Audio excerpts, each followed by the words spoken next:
ನಮ್ಮನ್ನು ಬಹಳವಾಗಿ ಪ್ರೀತಿಸುವಂಥ ಪರಲೋಕದಲ್ಲಿರುವ ನಮ್ಮ ತಂದೆ, ನಿನ್ನ ಪರಿಶುದ್ಧವಾದ ಘನವುಳ್ಳ ನಾಮಕ್ಕೆ ನಿನ್ನ ಮಗನೂ ನಮ್ಮ ಒಡೆಯನೂ ರಕ್ಷಕನೂ ಆಗಿರುವ ಯೇಸು ಕ್ರಿಸ್ತನ ಮುಖಾಂತರ ಕೃತಜ್ಞತಾ ಸ್ತುತಿ ಸ್ತೋತ್ರಗಳನ್ನು ಸಮರ್ಪಿಸ್ತೇವೆ ತಂದೆ. ಆರಾಧನೆ ಕಾರ್ಯಕ್ರಮದ ಅಧ್ಯಕ್ಷತೆಯನ್ನು ವಹಿಸಿಕೊಂಡು ನಿನ್ನ ಮಗನೂ ನಮ್ಮ ಒಡೆಯನಾದಂಥ ಯೇಸು ಕ್ರಿಸ್ತನ ಮೇಲ್ವಿಚಾರಣೆಯಲ್ಲಿ ನಮ್ಮಲ್ಲಿರುವಂಥ ಪರಿಶುದ್ಧಾತ್ಮನ ಸಹಾಯದಿಂದ ತಂದೆ, ನೀನು ಕೋರಿಕೊಂಡಂಥ ಆರಾಧನೆಯನ್ನು ನಿನಗೆ ಸಲ್ಲಿಸಲಿಕ್ಕಾಗುವಂತೆ ನಮ್ಮನ್ನು ನಡೆಸುತ್ತಿರುವಂಥ ವಿಧಾನಕ್ಕಾಗಿ ನಿನಗೆ ಸ್ತೋತ್ರ ತಂದೆ. ಕಾರ್ಯಕ್ರಮದ ಪ್ರಾರಂಭದ ಭಾಗಗಳಲ್ಲಿ ನಮ್ಮನ್ನು ನಡೆಸಿದಂಥ ವಿಧಾನಕ್ಕಾಗಿ ನಿನಗೆ ಸ್ತೋತ್ರ, ವಂದನೆಗಳು ತಂದೆ. ಅದೇ ರೀತಿಯಾಗಿ ಕಾರ್ಯಕ್ರಮದ ಈ ಭಾಗದಲ್ಲಿ ನಿನ್ನ ಮಾತುಗಳನ್ನು ಕೇಳುವುದಕ್ಕೆ ನಾವೆಲ್ಲರೂ ಕೂಡ ಸಿದ್ಧವಾಗಿದ್ದೇವೆ.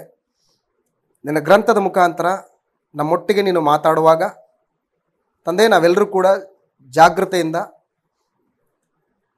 ನಿನ್ನ ವಾಕ್ಯಗಳನ್ನು ಆಸಕ್ತಿಯಿಂದ ಕೇಳಿ ಅವುಗಳ ಪ್ರಕಾರ ಜೀವಿತಗಳನ್ನು ತಿದ್ದಿ ಸರಿಪಡಿಸ್ಕೊಂಡು ಹೋಗ್ಲಿಕ್ಕಾಗುವಂತೆ ಕೃಪೆಯನ್ನು ದಯಪಾಲಿಸಿಕೊಡು. ಈಗ ಗ್ರಂಥವನ್ನು ನಾವು ತೆರೆಯುವಾಗ ಗ್ರಂಥದೊಟ್ಟೊಟ್ಟಿಗೆ ನಮ್ಮ ಮನೋನೇತ್ರಗಳು ಕೂಡ ತೆರೆಯಲ್ಪಡಲಿಕ್ಕಾಗುವಂತೆ ಕೃಪೆಯನ್ನು ಅನುಗ್ರಹಿಸು. ಆ ಮೂಲಕ ತಂದೆ ನಿನ್ನ ಆಲೋಚನೆಗಳನ್ನು, ನಿನ್ನ ಸಂಗತಿಗಳನ್ನು ನಾವು ಅರ್ಥ ಮಾಡಿಕೊಂಡು ನೀನು ಕೋರಿಕೊಂಡಂಥ ರೀತಿಯಲ್ಲಿ ಜೀವಿತವನ್ನು ಜೀವಿಸಿ ಅನೇಕರಿಗೆ ಆದರ್ಶವಾಗಿ ಮಾದರಿಯಾಗಿ ನಿನಗೆ ಮೆಚ್ಚುಗೆಯಾದಂಥ ಮಕ್ಕಳಾಗಿ ಬಾಳಿ ಬದುಕಲಿಕ್ಕಾಗುವಂತೆ ಕೃಪೆಯನ್ನು ಅನುಗ್ರಹಿಸಬೇಕಂತೇಳಿ ಕಾರ್ಯಕ್ರಮದ ಮುಂದಿನ ಎಲ್ಲ ಭಾಗಗಳನ್ನು ಮತ್ತು ಈ ಭಾಗವನ್ನು ನಿನ್ನ ಪ್ರೀತಿಯ ಕೃಪಾಸ್ತಕ್ಕೊಪ್ಪಿಸ್ತಾ ಯೇಸು ಕ್ರಿಸ್ತನ ಪರಿಶುದ್ಧ ನಾಮದಲ್ಲಿ ಈ ಪ್ರಾರ್ಥನೆಯನ್ನು ಬೇಡಿಕೊಳ್ತೇವೆ ನಮ್ಮ ಪ್ರೀತಿಯುಳ್ಳ ತಂದೆಯೇ, ಆಮೇನ್. ಕರ್ತನಲ್ಲಿ ಪ್ರಿಯರೇ, ವಾರದ ಮೊದಲನೇ ದಿವಸ ದೇವರಾಧನೆಯ ಕಾರ್ಯಕ್ರಮ ಹಾಗೂ ರೊಟ್ಟಿ ಮುರಿಯುವಂಥ ನಿಯಮ. ಈ ಒಂದು ದಿನದಲ್ಲಿ ಇಡೀ ಪ್ರಪಂಚದಲ್ಲಿರ್ತಕ್ಕಂತಹ ಕೋಟ್ಯಾಂತರ ಜನರು, ಅಂದರೆ ಕ್ರೈಸ್ತರೆನಿಸಿಕೊಳ್ತಕ್ಕಂಥವರು ಈ ರೀತಿಯಾಗಿ ಸೇರಿ ದೇವರನ್ನು ಘನಪಡಿಸುವಂತಹ ನಮ್ಮ ಕರ್ತನಾದ ಯೇಸು ಕ್ರಿಸ್ತನನ್ನು ಸ್ತುತಿಸುವಂಥ ಕಾರ್ಯಕ್ರಮದಲ್ಲಿ ತಮ್ಮನ್ನು ತಾವು ತೊಡಗಿಸಿಕೊಂಡಿರ್ತಕ್ಕಂಥದ್ದು ಭಾಳ ವಿಶೇಷವಾದಂಥ ಸಂಗತಿ. ಹಾಗೆಯೇ ತನ್ನ ಪ್ರಿಯ ಮಕ್ಕಳಾಗಿರ್ತಕ್ಕಂತಹ, ತನ್ನ ಸಂಕಲ್ಪಕ್ಕನುಸಾರವಾಗಿ ನಮ್ಮನ್ನು ಕರೆದಂತಹ ದೇವರು ನಮ್ಮಗಳ ಮುಖಾಂತರವಾಗಿ ಕೂಡ ತಾನು ಕೋರಿಕೊಂಡಂಥ ಆರಾಧನೆಯನ್ನು ಅಂಗೀಕರಿಸ್ಕೊಳ್ಬೇಕು ಅನ್ನುವಂಥ ಆಸಕ್ತಿಯಿಂದ ದೇವರು ಕೂಡ ನಮ್ಮೆಡೆಗೆ ತನ್ನ ಒಂದು ಆಸೆಯನ್ನು ತೋರ್ಪಡಿಸ್ತಕ್ಕಂಥದ್ದು ಭಾಳ ವಿಶೇಷವಾದಂಥ ಸಂಗತಿ. ಹಾಗಾಗಿ ಈ ದಿನ ದೇವರು ಯಾರನ್ನು ಕೋರ್ತಾ ಇದ್ದಾನೆ, ಎಂಥವ್ರನ್ನ ಕೋರ್ತಾ ಇದ್ದಾನೆ ಅನ್ನುವಂಥದ್ದು ಬಹಳ ಬಹಳ ಮುಖ್ಯ. ಪ್ರಪಂಚದಲ್ಲಿ ಕೋಟ್ಯಾಂತರ ಜನರು ಇವತ್ತು ದೇವರನ್ನ ಆರಾಧನೆ ಮಾಡ್ತೀವಿ ಅಂತೇಳಿ ಕೋಟ್ಯಾಂತರ ಜನರು ಕೂಡಿ ಬಂದಿರ್ತಾರೆ. ಆದರೆ ದೇವರು ಎಂಥವ್ರನ್ನ ಅಪೇಕ್ಷೆ ಮಾಡ್ತಾ ಇದ್ದಾನೆ, ದೇವರು ಎಂಥವ್ರನ್ನ ನಿರೀಕ್ಷೆ ಮಾಡ್ತಾ ಇದ್ದಾನೆ ಅನ್ನುವಂಥದ್ದು ತಿಳ್ಕೊಳ್ಳೋದು ಬಹಳ ಮುಖ್ಯವಾದಂಥ ಸಂಗತಿ. ಹಾಗಾಗಿ ತಂದೆಯಾದಂಥ ದೇವರು ತನ್ನ ಪ್ರಜೆಗಳಾದಂಥ ಇಸ್ರಾಯೇಲರಿಗೆ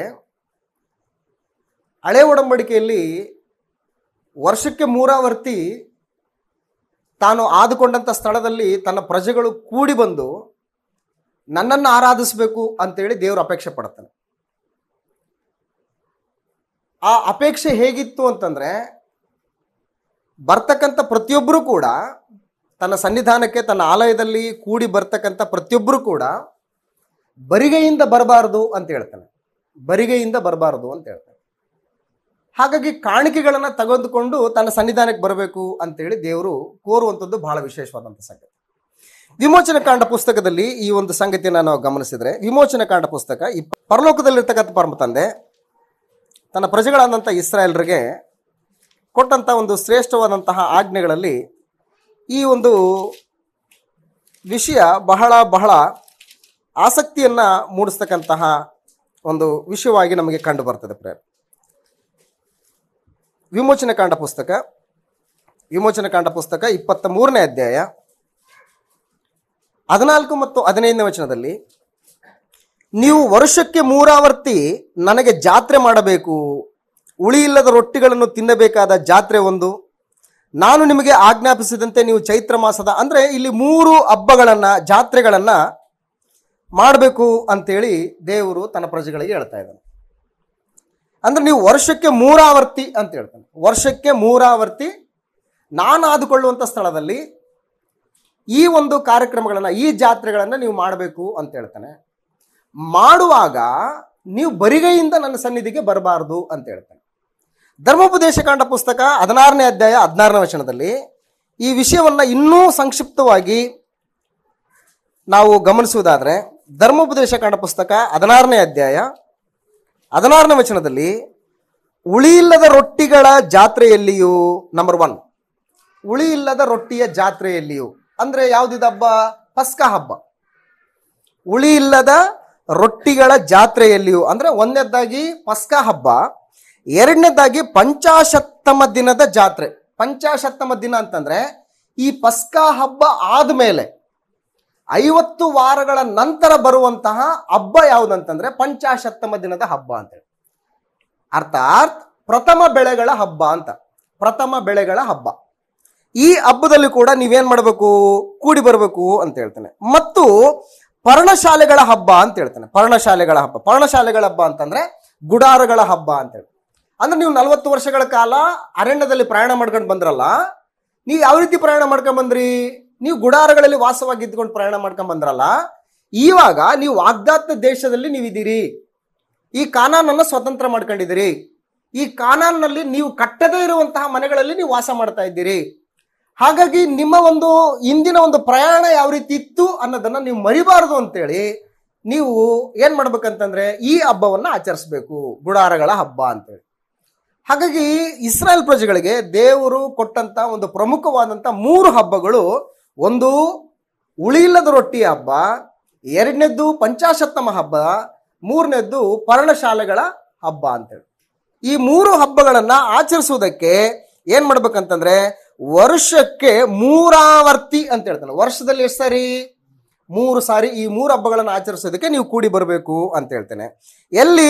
16ನೇ ಅಧ್ಯಾಯ 16ನೇ ವಚನ. ಧರ್ಮೋಪದೇಶ ಕಾಂಡ ಪುಸ್ತಕ 16ನೇ ಅಧ್ಯಾಯ 16ನೇ ವಚನದಲ್ಲಿ, ಅಂತೂ ವರ್ಷಕ್ಕೆ 3 ಆವರ್ತಿ ನಿಮ್ಮಲ್ಲಿರುವ ಗಂಡಸರೆಲ್ಲರೂ ನಿಮ್ಮ ದೇವರಾದ ಯೆಹೋವನ ಸನ್ನಿಧಿಯಲ್ಲಿ ಆತನು ಆದುಕೊಳ್ಳುವ ಸ್ಥಳದಲ್ಲಿ ಕಾಣಿಸಿಕೊಳ್ಳಬೇಕು. ನಂಬರ್ 1. ನಂಬರ್ 2 ಏನ್ ಹೇಳ್ತಾನೆ? ಒಬ್ಬರೂ ಕೈಯಲ್ಲಿ ಕಾಣಿಕೆ ಇಲ್ಲದೆ ಆತನ ಸನ್ನಿಧಿಗೆ ಬರಕೂಡದು ಅಂತ ಹೇಳ್ತಾನೆ. ಅಂದ್ರೆ ಯೆಹೋವನ ಸನ್ನಿಧಿಗೆ ಬರ್ಬೇಕಂತಂದ್ರೆ ಏನ್ ತಗೊಂಡ್ ಬರ್ಬೇಕು? ಕಾಣಿಕೆ ಒಡನೆ ಬರಬೇಕು ಅಂತ. ಕಾಣಿಕೆ ಇಲ್ಲದೆ ಬರಿಗೈಯಿಂದ ಬರಬಾರದು ಅಂತ ಹೇಳ್ತಾನೆ. ಸೊ ಹಾಗಾಗಿ ದೇವರು ಏನನ್ನ ಕೋರ್ತಾ ಇದ್ದಾನಂತಂದ್ರೆ, ಪ್ರತಿಯೊಬ್ಬರು ಕೂಡ ನನ್ನನ್ನು ಆರಾಧಿಸುವುದಕ್ಕೆ, ನನ್ನನ್ನು ಘನಪಡಿಸುವುದಕ್ಕೆ ಎಲ್ಲಿ ಕೂಡಿ ಬರ್ಬೇಕಂತಂದ್ರೆ ನಾನು ಆದುಕೊಳ್ಳುವ ಸ್ಥಳದಲ್ಲೇ ಕೂಡಿ ಬರ್ಬೇಕು. ಎಲ್ಲೆಂದ್ರಲ್ಲ, ನಿಮ್ಮ ಮನಸ್ಸಿಗೆ ಬಂದಲ್ಲಲ್ಲ, ನಾನು ಆದುಕೊಳ್ಳುವಂತ ಸ್ಥಳದಲ್ಲೇ ನೀವು ಕೂಡಿ ಬರಬೇಕು. ಆಮೇಲೆ ಕೈಯಲ್ಲಿ ಕಾಣಿಕೆ ಇಲ್ಲದೆ ಏನ್ ಮಾಡಬಾರ್ದು? ಆತನ ಸನ್ನಿಧಿಯಲ್ಲಿ ನೀವು ಕಾಣಿಸಿಕೊಳ್ಳಬಾರದು ಅಂತ ಹೇಳ್ತಾರೆ. ದೇವರು ಕಾಣಿಕೆಯನ್ನ ಅಪೇಕ್ಷೆ ಮಾಡ್ತಾ ಇದ್ದಾನೆ, ನಮ್ಮಿಂದ ಕಾಣಿಕೆಯನ್ನ ಕೋರ್ತಾ ಇದ್ದಾನೆ ಅನ್ನುವಂಥದ್ದನ್ನ ಈ ಒಂದು ಭಾಗದಲ್ಲಿ ನಾವು ಗಮನಿಸ್ತೇವೆ. ಈ ರೀತಿಯಾಗಿ ಕೋರಿಕೊಂಡಂತ ದೇವರು, ಈ ರೀತಿಯಾಗಿ ತನ್ನ ಅಪೇಕ್ಷೆಯನ್ನ ಹೊರಪಡಿಸಿದಂತ ದೇವರು ಏನ್ ಹೇಳ್ತಾ ಇದ್ದಾನಂತಂದ್ರೆ, ಯೆಶಾಯನ ಬರೆದ ಪ್ರವಾದನೆ ಗ್ರಂಥ 1ನೇ ಅಧ್ಯಾಯ 10 ವಚನದಲ್ಲಿ, ಯೆಶಾಯನ ಗ್ರಂಥ 1ನೇ ಅಧ್ಯಾಯ 10ನೇ ವಚನದಲ್ಲಿ ದೇವರು ಏನ್ ಹೇಳ್ತಾ ಇದ್ದಾನೆ? ಯೆಶಾಯನ ಗ್ರಂಥ 1ನೇ ಅಧ್ಯಾಯ 10ನೇ ವಚನದಲ್ಲಿ, ಸೊದೋಮಿನ ಅಧಿಪತಿಗಳೇ ಯೆಹೋವನ ಮಾತನ್ನು ಆಲಿಸಿರಿ, ಗೊಮರದ ಪ್ರಜೆಗಳೇ ನಮ್ಮ ದೇವರ ಧರ್ಮೋಪದೇಶವನ್ನು ಕೇಳ್ರಿ. ಯೆಹೋವನು ಹೀಗನ್ನುತ್ತಾನೆ, ಲೆಕ್ಕವಿಲ್ಲದ ನಿಮ್ಮ ಯಜ್ಞಗಳು ನನಗೇಕೆ? ಟಗರುಗಳ ಸರ್ವಾಂಗ ಹೋಮ, ಪುಷ್ಟ ಪಶುಗಳ ಕೊಬ್ಬು ಇವೆಲ್ಲ ನನಗೆ ಸಾಕಾಯಿತು ಅಂತ ಹೇಳ್ತಾನೆ. ಇದೇನಿದು? ಹೇಳಿದ್ಯಾರು? ದೇವರೇ ಹೇಳಿದ್ದಾನೆ. ಏನ್ ತಗೊಂಡ್ಬರ್ಬೇಕು? ಕಾಣಿಕೆಗಳನ್ನು ತಗೊಂಡ್ ಬರ್ಬೇಕು, ಯಜ್ಞಗಳನ್ನು ಸಮರ್ಪಿಸ್ಬೇಕು ಅಂತ ಹೇಳ್ತಾನೆ. ಆ ರೀತಿ ಹೇಳಿದಂತ ದೇವರು ಏನ್ ಮಾಡ್ತಾ ಇದ್ದಾನೆ ಇಲ್ಲಿ? ನಿಮ್ಮ ಯಜ್ಞಗಳ ಪಶುಗಳು ನನಗೆ ಸಾಕಾಗೋಯ್ತು, ಅವುಗಳು ಕೊಬ್ಬು ಸಾಕಾಗೋಯ್ತು. ಟಗರುಗಳ ಸರ್ವಾಂಗ ಹೋಮ, ಪುಷ್ಟ ಪಶುಗಳ ಕೊಬ್ಬು ಇವೆಲ್ಲ ನನಗೆ ಸಾಕಾಗೋಯ್ತು. ಓರಿ ಕುರಿ ಹೋತಗಳ ರಕ್ತಕ್ಕೆ ನಾನು ಒಲಿಯನು, ನನ್ನ ಸನ್ನಿಧಿಯಲ್ಲಿ ಕಾಣಿಸಿಕೊಳ್ಳಬೇಕೆಂದು ನೀವು ಬರುತ್ತೀರಲ್ಲ ಅಂತ ಹೇಳ್ತಾರೆ. ಅಂದ್ರೆ ಏನಾಗ್ತಾ ಇದೆ? ಬರ್ತಾ ಬರ್ತಾ ಜನರು ದೇವ್ರು ಏನ್ ಕೋರ್ತಾ ಇದ್ದಾನೋ ಅದನ್ನ ಯಥೇಚ್ಛವಾಗಿ ತಗೊಂಡ್ ಬರ್ತಾ ಇದ್ದಾರೆ. ಆದ್ರೆ ನಿಜವಾಗಿ ದೇವ್ರು ಏನು ಕೋರ್ತಾ ಇದ್ದಾನೋ ಅದನ್ನ ಅವರು ಕಡೆಗಣಿಸ್ತಾ ಇದ್ದಾರೆ ಅಂತ. ಹಾಗಾಗಿ ದೇವರು ಬೇಸತ್ತು ಏನ್ ಹೇಳ್ತಾ ಇದ್ದಾನೆ ಅಂತಂದ್ರೆ, ನಿಮ್ಮ ಏನಂತಾನೆ ಸರ್ವಾಂಗ ಹೋಮ ಪುಷ್ಟ ಪಶುಗಳ ಕೊಬ್ಬು ಇದೆಲ್ಲ ನನಗೆ ಸಾಕಾಯ್ತು, ಓರಿ ಹೋತಗಳ ರಕ್ತಕ್ಕೆ ನಾನು ಒಲಿಯನು, ನನ್ನ ಸನ್ನಿಧಿಯಲ್ಲಿ ಕಾಣಿಸಿಕೊಳ್ಳಬೇಕೆಂದು ನೀವು ಬರ್ತೀರಲ್ಲ. ಅಂದ್ರೆ ಏನಕ್ಕೆ ಬರ್ತಾ ಇದ್ರು ಸನ್ನಿಧಿಯಲ್ಲಿ? ಕಾಣಿಸ್ಕೊಳ್ಬೇಕು, ಅಟೆಂಡೆನ್ಸ್ ಅಷ್ಟೇನೆ. ಅಟೆಂಡೆನ್ಸ್ ಅಂದ್ರೆ ಮನಸ್ಸೇನಾಗಿದೆ? ದೂರ, ದೇವರಿಂದ ದೂರ ಅಷ್ಟೇನೆ. ಬರಿಗೆಯಿಂದ ಬರಬಾರ್ದು, ಕಾಣಿಕೆ ತಗೊಂಡ್ ಬರ್ಬೇಕಂತ ಹೇಳ್ತಿದ್ವಿ, ಕಾಣಿಕೆ ತಗೊಂಡ್ ಬರ್ತಾ ಇದ್ದಾರೆ. ಲೆಕ್ಕವಿಲ್ಲದ ಪುಷ್ಟ ಪಶುಗಳನ್ನ ಕೊಬ್ಬನ್ನ ದೇವರಿಗೆ ಅರ್ಪಿಸ್ತಾ ಇದ್ದಾರೆ. ಆದ್ರೆ ನಿಜವಾಗಿ ದೇವರು ಏನು ಬಯಸ್ತಾ ಇದ್ದಾನೋ ಅದು ಮನುಷ್ಯರಿಂದ ದೊರಕ್ತಾ ಇಲ್ಲ. ಹಾಗಾಗಿ ನನಗೆ ಸಾಕಾಯ್ತು, ನೀವು ಬರೀ ನನ್ನ ಸನ್ನಿಧಿಯಲ್ಲಿ ಕಾಣಿಸ್ಕೊಳ್ಬೇಕೆಂದು ಬರ್ತಾ ಇದ್ದೀರಿ. ಆಮೇಲೆ ಇನ್ನೇನಂತ ಹೇಳ್ತಾನಂದ್ರೆ, ನನ್ನ ಪ್ರಾಕಾರಗಳನ್ನು ತುಳಿಯಲು ಯಾರು ನಿಮ್ಮನ್ನು ಕೇಳಿಕೊಂಡ್ರು, ವ್ಯರ್ಥ ನೈವೇದ್ಯವನ್ನು ಇನ್ನು ತಾರದಿರಿ ಅಂತ ಹೇಳ್ತದೆ. ಅಂದ್ರೆ ಪರಿಸ್ಥಿತಿಗಳು ಹೆಂಗಾಗಿದಾವೆ ಅಂತಂದ್ರೆ, ಕಾಣಿಕೆ ಒಡನೆ ಬರ್ತಾ ಇದ್ದಾರೆ. ಆದ್ರೆ ಕಾಣಿಕೆ, ನಿಜವಾದ ಕಾಣಿಕೆ ಯಾವುದಂತಂದ್ರೆ ತಮ್ಮನ್ನು ತಾವು ದೇವರಿಗೆ ಸಮರ್ಪಿಸಿಕೊಳ್ಳುವಂತ ಕಾಣಿಕೆ ಆಗಬೇಕು. ಅದು ಬಿಟ್ಟು ಏನಾಗ್ತಾ ಇದೆ ಅಂತಂದ್ರೆ, ಕೊಬ್ಬಿದ ಪಶುಗಳನ್ನು ತಗೊಂಡ್ಬರ್ತಾ ಇದ್ದಾರೆ, ಹೋರಿಕಳಗಳನ್ನು ತಗೊಂಡ್ಬರ್ತಾ ಇದ್ದಾರೆ, ಅರ್ಪಿಸ್ತಾ ಇದ್ದಾರೆ. ಆದ್ರೆ ತಮ್ಮ ಮನಸ್ಸು ಏನಾಗಿದೆ? ದೇವರಿಂದ ದೂರ ಆಗ್ಬಿಟ್ಟಿದೆ. ಇದು ಸಾಕಾಗೋಯ್ತು ನನಗೆ, ಇದು ಬೇಡ ನನಗೆ ಅಂತ ಹೇಳ್ತಾ ಇದ್ದಾರೆ. ಸೊ ಹಾಗಾಗಿ ಪರಿಸ್ಥಿತಿ ಹಿಂಗಿರ್ಬೇಕಾದ್ರೆ, ಇದೇ ಯೆಶಾಯನ ಒಂದು ಕಾಲಘಟ್ಟದಲ್ಲಿ ಸಮಕಾಲೀನನಾದಂತಹ ಯೆಶಾಯ ಮತ್ತು ಆಮೋಸ, ಇವರಿಬ್ಬರು ಯಾರು ಅಂತಂದ್ರೆ ಸಮಕಾಲೀನರು ಇವರು. ಆಮೋಸ ಗೊತ್ತಲ್ವಾ? ಆಮೋಸ ಪ್ರವಾದಿ, ಯೆಶಾಯ ಪ್ರವಾದಿ. ಯೆಶಾಯ ಮತ್ತು ಆಮೋಸ ಇಬ್ಬರು ಸಮಕಾಲೀನರು ಅಂತಂದ್ರೆ ಒಂದೇ ಕಾಲಘಟ್ಟದಲ್ಲಿ ಜೀವಿಸಿದಂಥವ್ರು ಅಂತ ಅರ್ಥ. ಯೆಶಾಯ ಎಲ್ಲಿ ಪ್ರವಾದನೆ ಮಾಡ್ತಾನಂತಂದ್ರೆ ರಾಜಗೃಹದಲ್ಲಿ, ಅಂದ್ರೆ ರಾಜನ ಅರಸನ ಒಂದು ಆಳ್ವಿಕೆ ಒಂದು ಪ್ರದೇಶಗಳಲ್ಲಿ ಆತನ ಪ್ರವಾದನೆ ಮಾಡಿದ್ರೆ, ಈ ಆಮೋಸ ಏನ್ ಮಾಡ್ತಾನೆ ಅಂತಂದ್ರೆ ಜನಸಾಮಾನ್ಯರ ಮಧ್ಯದಲ್ಲಿ ಏನ್ ಮಾಡ್ತಾನೆ? ಪ್ರವಾದನೆ ಮಾಡ್ತಿರ್ತಾನೆ. ಈ ರೀತಿಯಾದಂತಹ ಪ್ರವಾದನೆ ಮಾಡುತ್ತಿರುವಂತಹ ಆಮೋಸ ಏನ್ ಹೇಳ್ತಾನೆ ಅಂತಂದ್ರೆ, ಆಮೋಸ ಗ್ರಂಥ 5ನೇ ಅಧ್ಯಾಯದಲ್ಲಿ, ಆಮೋಸ ಗ್ರಂಥ 5ನೇ ಅಧ್ಯಾಯ 21, 22, 23ನೇ ವಚನದಲ್ಲಿ ಆಮೋಸ ಈ ರೀತಿಯಾಗಿ ಹೇಳ್ತಾ ಇದ್ದಾನೆ. ಏನ್ ಹೇಳ್ತಾ ಇದ್ದಾನೆ? ನಿಮ್ಮ ಜಾತ್ರೆಗಳನ್ನು ಹಾಗೆ ಮಾಡುತ್ತೇನೆ ಅಂತ ಹೇಳ್ತಾನೆ. ಯೆಶಾಯನು ಅದೇ ಹೇಳ್ದಲ್ವಾ? ಏನ್ ಹೇಳ್ದ? ನಿಮ್ಮ ಪುಷ್ಟ ಪಶುಗಳ ಕೊಬ್ಬು ನನಗೆ ಸಾಕಾಯ್ತು, ಓತ ಹೋರಿಗಳ ರಕ್ತಕ್ಕೆ ನಾನು ಒಲಿಯನು. ನೀವು ನನ್ನ ಆಲಯದಲ್ಲಿ, ನನ್ನ ಸನ್ನಿಧಾನದಲ್ಲಿ ಕಾಣಿಸ್ಕೊಳ್ಬೇಕಂತ ನೀವು ಬರ್ತಾ ಇದ್ದೀರಿ. ನನ್ನ ಪ್ರಾಕಾರಗಳನ್ನು ತುಳಿದಕ್ಕೆ ನಿಮ್ಗೆ ಯಾರು ಹೇಳಿದ್ರು? ನಿಮ್ಮ ಮನಸ್ಸು ಬಹಳ ದೂರ ಆಗಿದೆ. ಕಾಣಿಕೆನ ತಗೊಂಬ ಅಂತ ಹೇಳಿದ್ದೆ, ಸರಿ, ಕಾಣಿಕೆ ತಗೊಂಡ್ಬರ್ತಾ ಇದ್ರಿ. ಆದ್ರೆ ಕಾಣಿಕೆ ತರುವಂತಹ ವ್ಯಕ್ತಿತ್ವ ಸರಿ ಇಲ್ಲ. ಕಾಣಿಕೆಗಳು ಚೆನ್ನಾಗಿದ್ದಾವೆ, ಆದ್ರೆ ಏನಿಲ್ಲ? ವ್ಯಕ್ತಿತ್ವ ಸರಿ ಇಲ್ಲ, ವ್ಯಕ್ತಿತ್ವ ಚೆನ್ನಾಗಿಲ್ಲ. ಹಾಗಾಗಿ ನನಗೆ ಬೇಜಾರಾಗ್ಬಿಟ್ಟಿದೆ ಅಂತೇಳಿ ಯೆಶಾಯ ಪ್ರವಾದನೆ ಮಾಡಿದ್ರೆ, ಯೆಶಾಯನ ಸಮಕಾಲೀಕನಾಗಿರ್ತಕ್ಕಂಥ ಆಮೋಸು ಕೂಡ ಇದನ್ನೇ ಪ್ರವಾದನೆ ಮಾಡ್ತಾ ಇದ್ದಾನೆ. ನಿಮ್ಮ ಜಾತ್ರೆಗಳನ್ನು ಹಾಗೆ ಮಾಡುತ್ತೇನೆ, ಆಮೇಲೆ ತುಚ್ಛೀಕರಿಸ್ತೇನೆ ಅಂತ ಹೇಳ್ತಾನೆ. ಇವುಗಳನ್ನ ನಾನು ತುಚ್ಛೀಕರಿಸ್ತೇನೆ, ನಾನು ನೆಗ್ಲೆಕ್ಟ್ ಮಾಡ್ತೀನಿ ನಾನು ಅಂತ ಹೇಳ್ತಾನೆ. ನಿಮ್ಮ ಉತ್ಸವಗಳ ವಾಸನೆಯೇ ನನಗೆ ಬೇಡ ಅಂತ ಹೇಳ್ತಾನೆ. ನಿಮ್ಮ ಉತ್ಸವಗಳ ವಾಸನೆಯೇ ನನಗೆ ಬೇಡ. ದೇವರಿಗೆ ಯಜ್ಞಗಳ ವಾಸನೆ ಬಹಳ ಇಷ್ಟ. ಆದಿಕಾಂಡ ಪುಸ್ತಕದಲ್ಲಿ ನೋಹನ ನಾವೆಯಿಂದ ಹೊರಟು ಬಂದ ಮೇಲೆ ಏನ್ ಮಾಡ್ತಾನೆ? ಆದಿಕಾಂಡ ಪುಸ್ತಕದಲ್ಲಿ ವಿಷಯವನ್ನು ಗಮನಿಸಿದ್ರೆ, ಆದಿಕಾಂಡ ಪುಸ್ತಕ 8ನೇ ಅಧ್ಯಾಯ 20ನೇ ವಚನದಲ್ಲಿ, ಆಗ ನೋಹನು ಯೆಹೋವನಿಗೋಸ್ಕರ ಯಜ್ಞವೇದಿಯನ್ನು ಮಾಡಿ ಅದರ ಮೇಲೆ ಶುದ್ಧವಾದ ಎಲ್ಲಾ ಪಶು ಪಕ್ಷಿ ಜಾತಿಗಳಲ್ಲಿ ಸರ್ವಾಂಗ ಹೋಮ ಮಾಡಿದನು. ಅದರ ಸುವಾಸನೆಯು ಯೆಹೋವನಿಗೆ ಗಮಗಮಿಸಲು ಅಂತ ಹೇಳ್ತಾರೆ. ಅದ್ರ ಸುವಾಸನೆ ಏನಾಗ್ತಾ ಇದೆ? ಗಮಗಮಿಸ್ತಾ ಇದೆ. ಆದ್ರೆ ಈ ಸುವಾಸನೆ ಇಲ್ಲಿ ಆ ವಾಸನೆ ಗಮಗಮಿಸ್ತಾ ಇಲ್ಲ.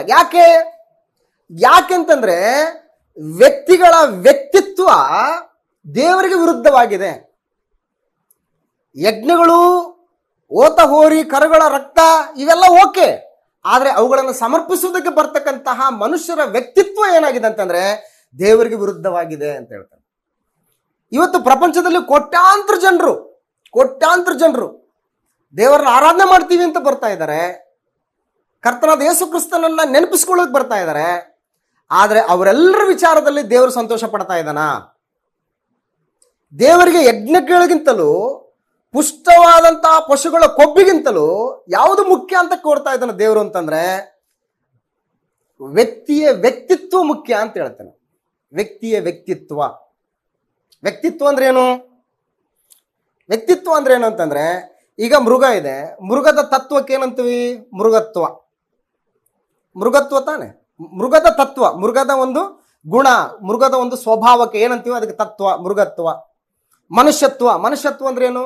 ಮನುಷ್ಯತ್ವ ಇದೆಯಾ ಇಲ್ವಾ ನಿನಗೆ ಅಂತ ಕೇಳ್ತಾರಲ್ಲ, ಮನುಷ್ಯನ ತತ್ವಗಳಿಗೆ ಮನುಷ್ಯತ್ವ ಅಂತ ಹೇಳ್ತಾರೆ. ಕ್ರೂರತ್ವ, ಕ್ರೂರದ ಒಂದು ತತ್ವಗಳಿಗೆ ಕ್ರೂರತ್ವ ಅಂತ ಹೇಳ್ತಾರೆ. ಸೊ ಹಾಗೆ ವ್ಯಕ್ತಿತ್ವ, ವ್ಯಕ್ತಿತ್ವ ಮುಖ್ಯ ಅಂತ ಹೇಳ್ತಾನೆ. ದೇವರ ಸನ್ನಿಧಾನಕ್ಕೆ ಬರ್ತಕ್ಕಂಥ ವ್ಯಕ್ತಿಯ ವ್ಯಕ್ತಿತ್ವ ಬಹಳ ಮುಖ್ಯ. ವ್ಯಕ್ತಿಯ ವ್ಯಕ್ತಿತ್ವ ಬಹಳ ಮುಖ್ಯ ಅಂತ ಹೇಳ್ತಾನೆ.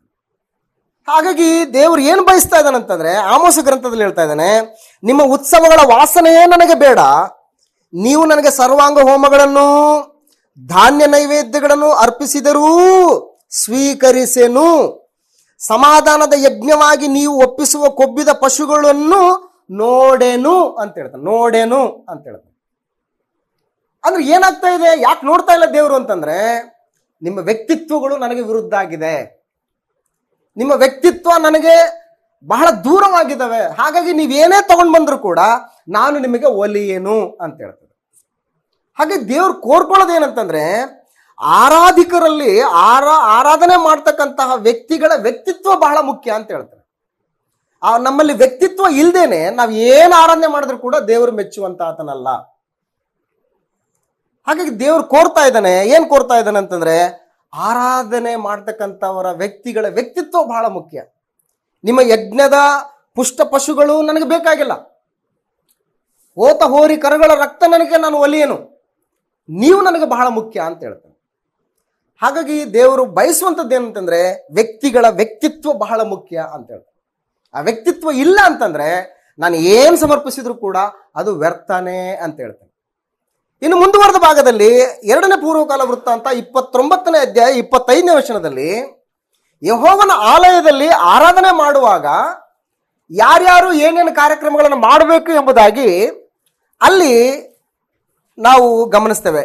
2ನೇ ಪೂರ್ವಕಾಲ ವೃತ್ತಾಂತ 29ನೇ ಅಧ್ಯಾಯ 25ನೇ ವಚನದಲ್ಲಿ, ಆರಾಧನೆಯ ಕಾರ್ಯಕ್ರಮದಲ್ಲಿ ಧರ್ಮಶಾಸ್ತ್ರದಲ್ಲಿ ಯಾವ ರೀತಿಯಾದಂಥ ಕಾರ್ಯಕ್ರಮಗಳು ನಡಿಬೇಕು, ಏನೆಲ್ಲ ಭಾಗಗಳು ನಿರ್ವಹಿಸಬೇಕು ಅನ್ನುವಂಥದ್ದನ್ನು ನಾವು ಆ ಭಾಗದಲ್ಲಿ ಗಮನಿಸ್ತೇವೆ. 25ನೇ ವಚನದಲ್ಲಿ, ಇದಲ್ಲದೆ ಅವನು ತಾಳ, ಸ್ವರಮಂಡಲ, ಕಿನ್ನರಿ ಇವುಗಳಿಂದ ಭಜಿಸುವುದಕ್ಕೋಸ್ಕರ ಲೇವಿಯರನ್ನು ದಾವೀದ ರಾಜದರ್ಶಿಯಾದ ಗಾದ್ ಪ್ರವಾದಿಯಾದ ನಾತಾನ್ ಇವರ ಆಜ್ಞಾನುಸಾರವಾಗಿ ಯೆಹೋವನ ಆಲಯದಲ್ಲಿ ಇರಿಸಿದನು.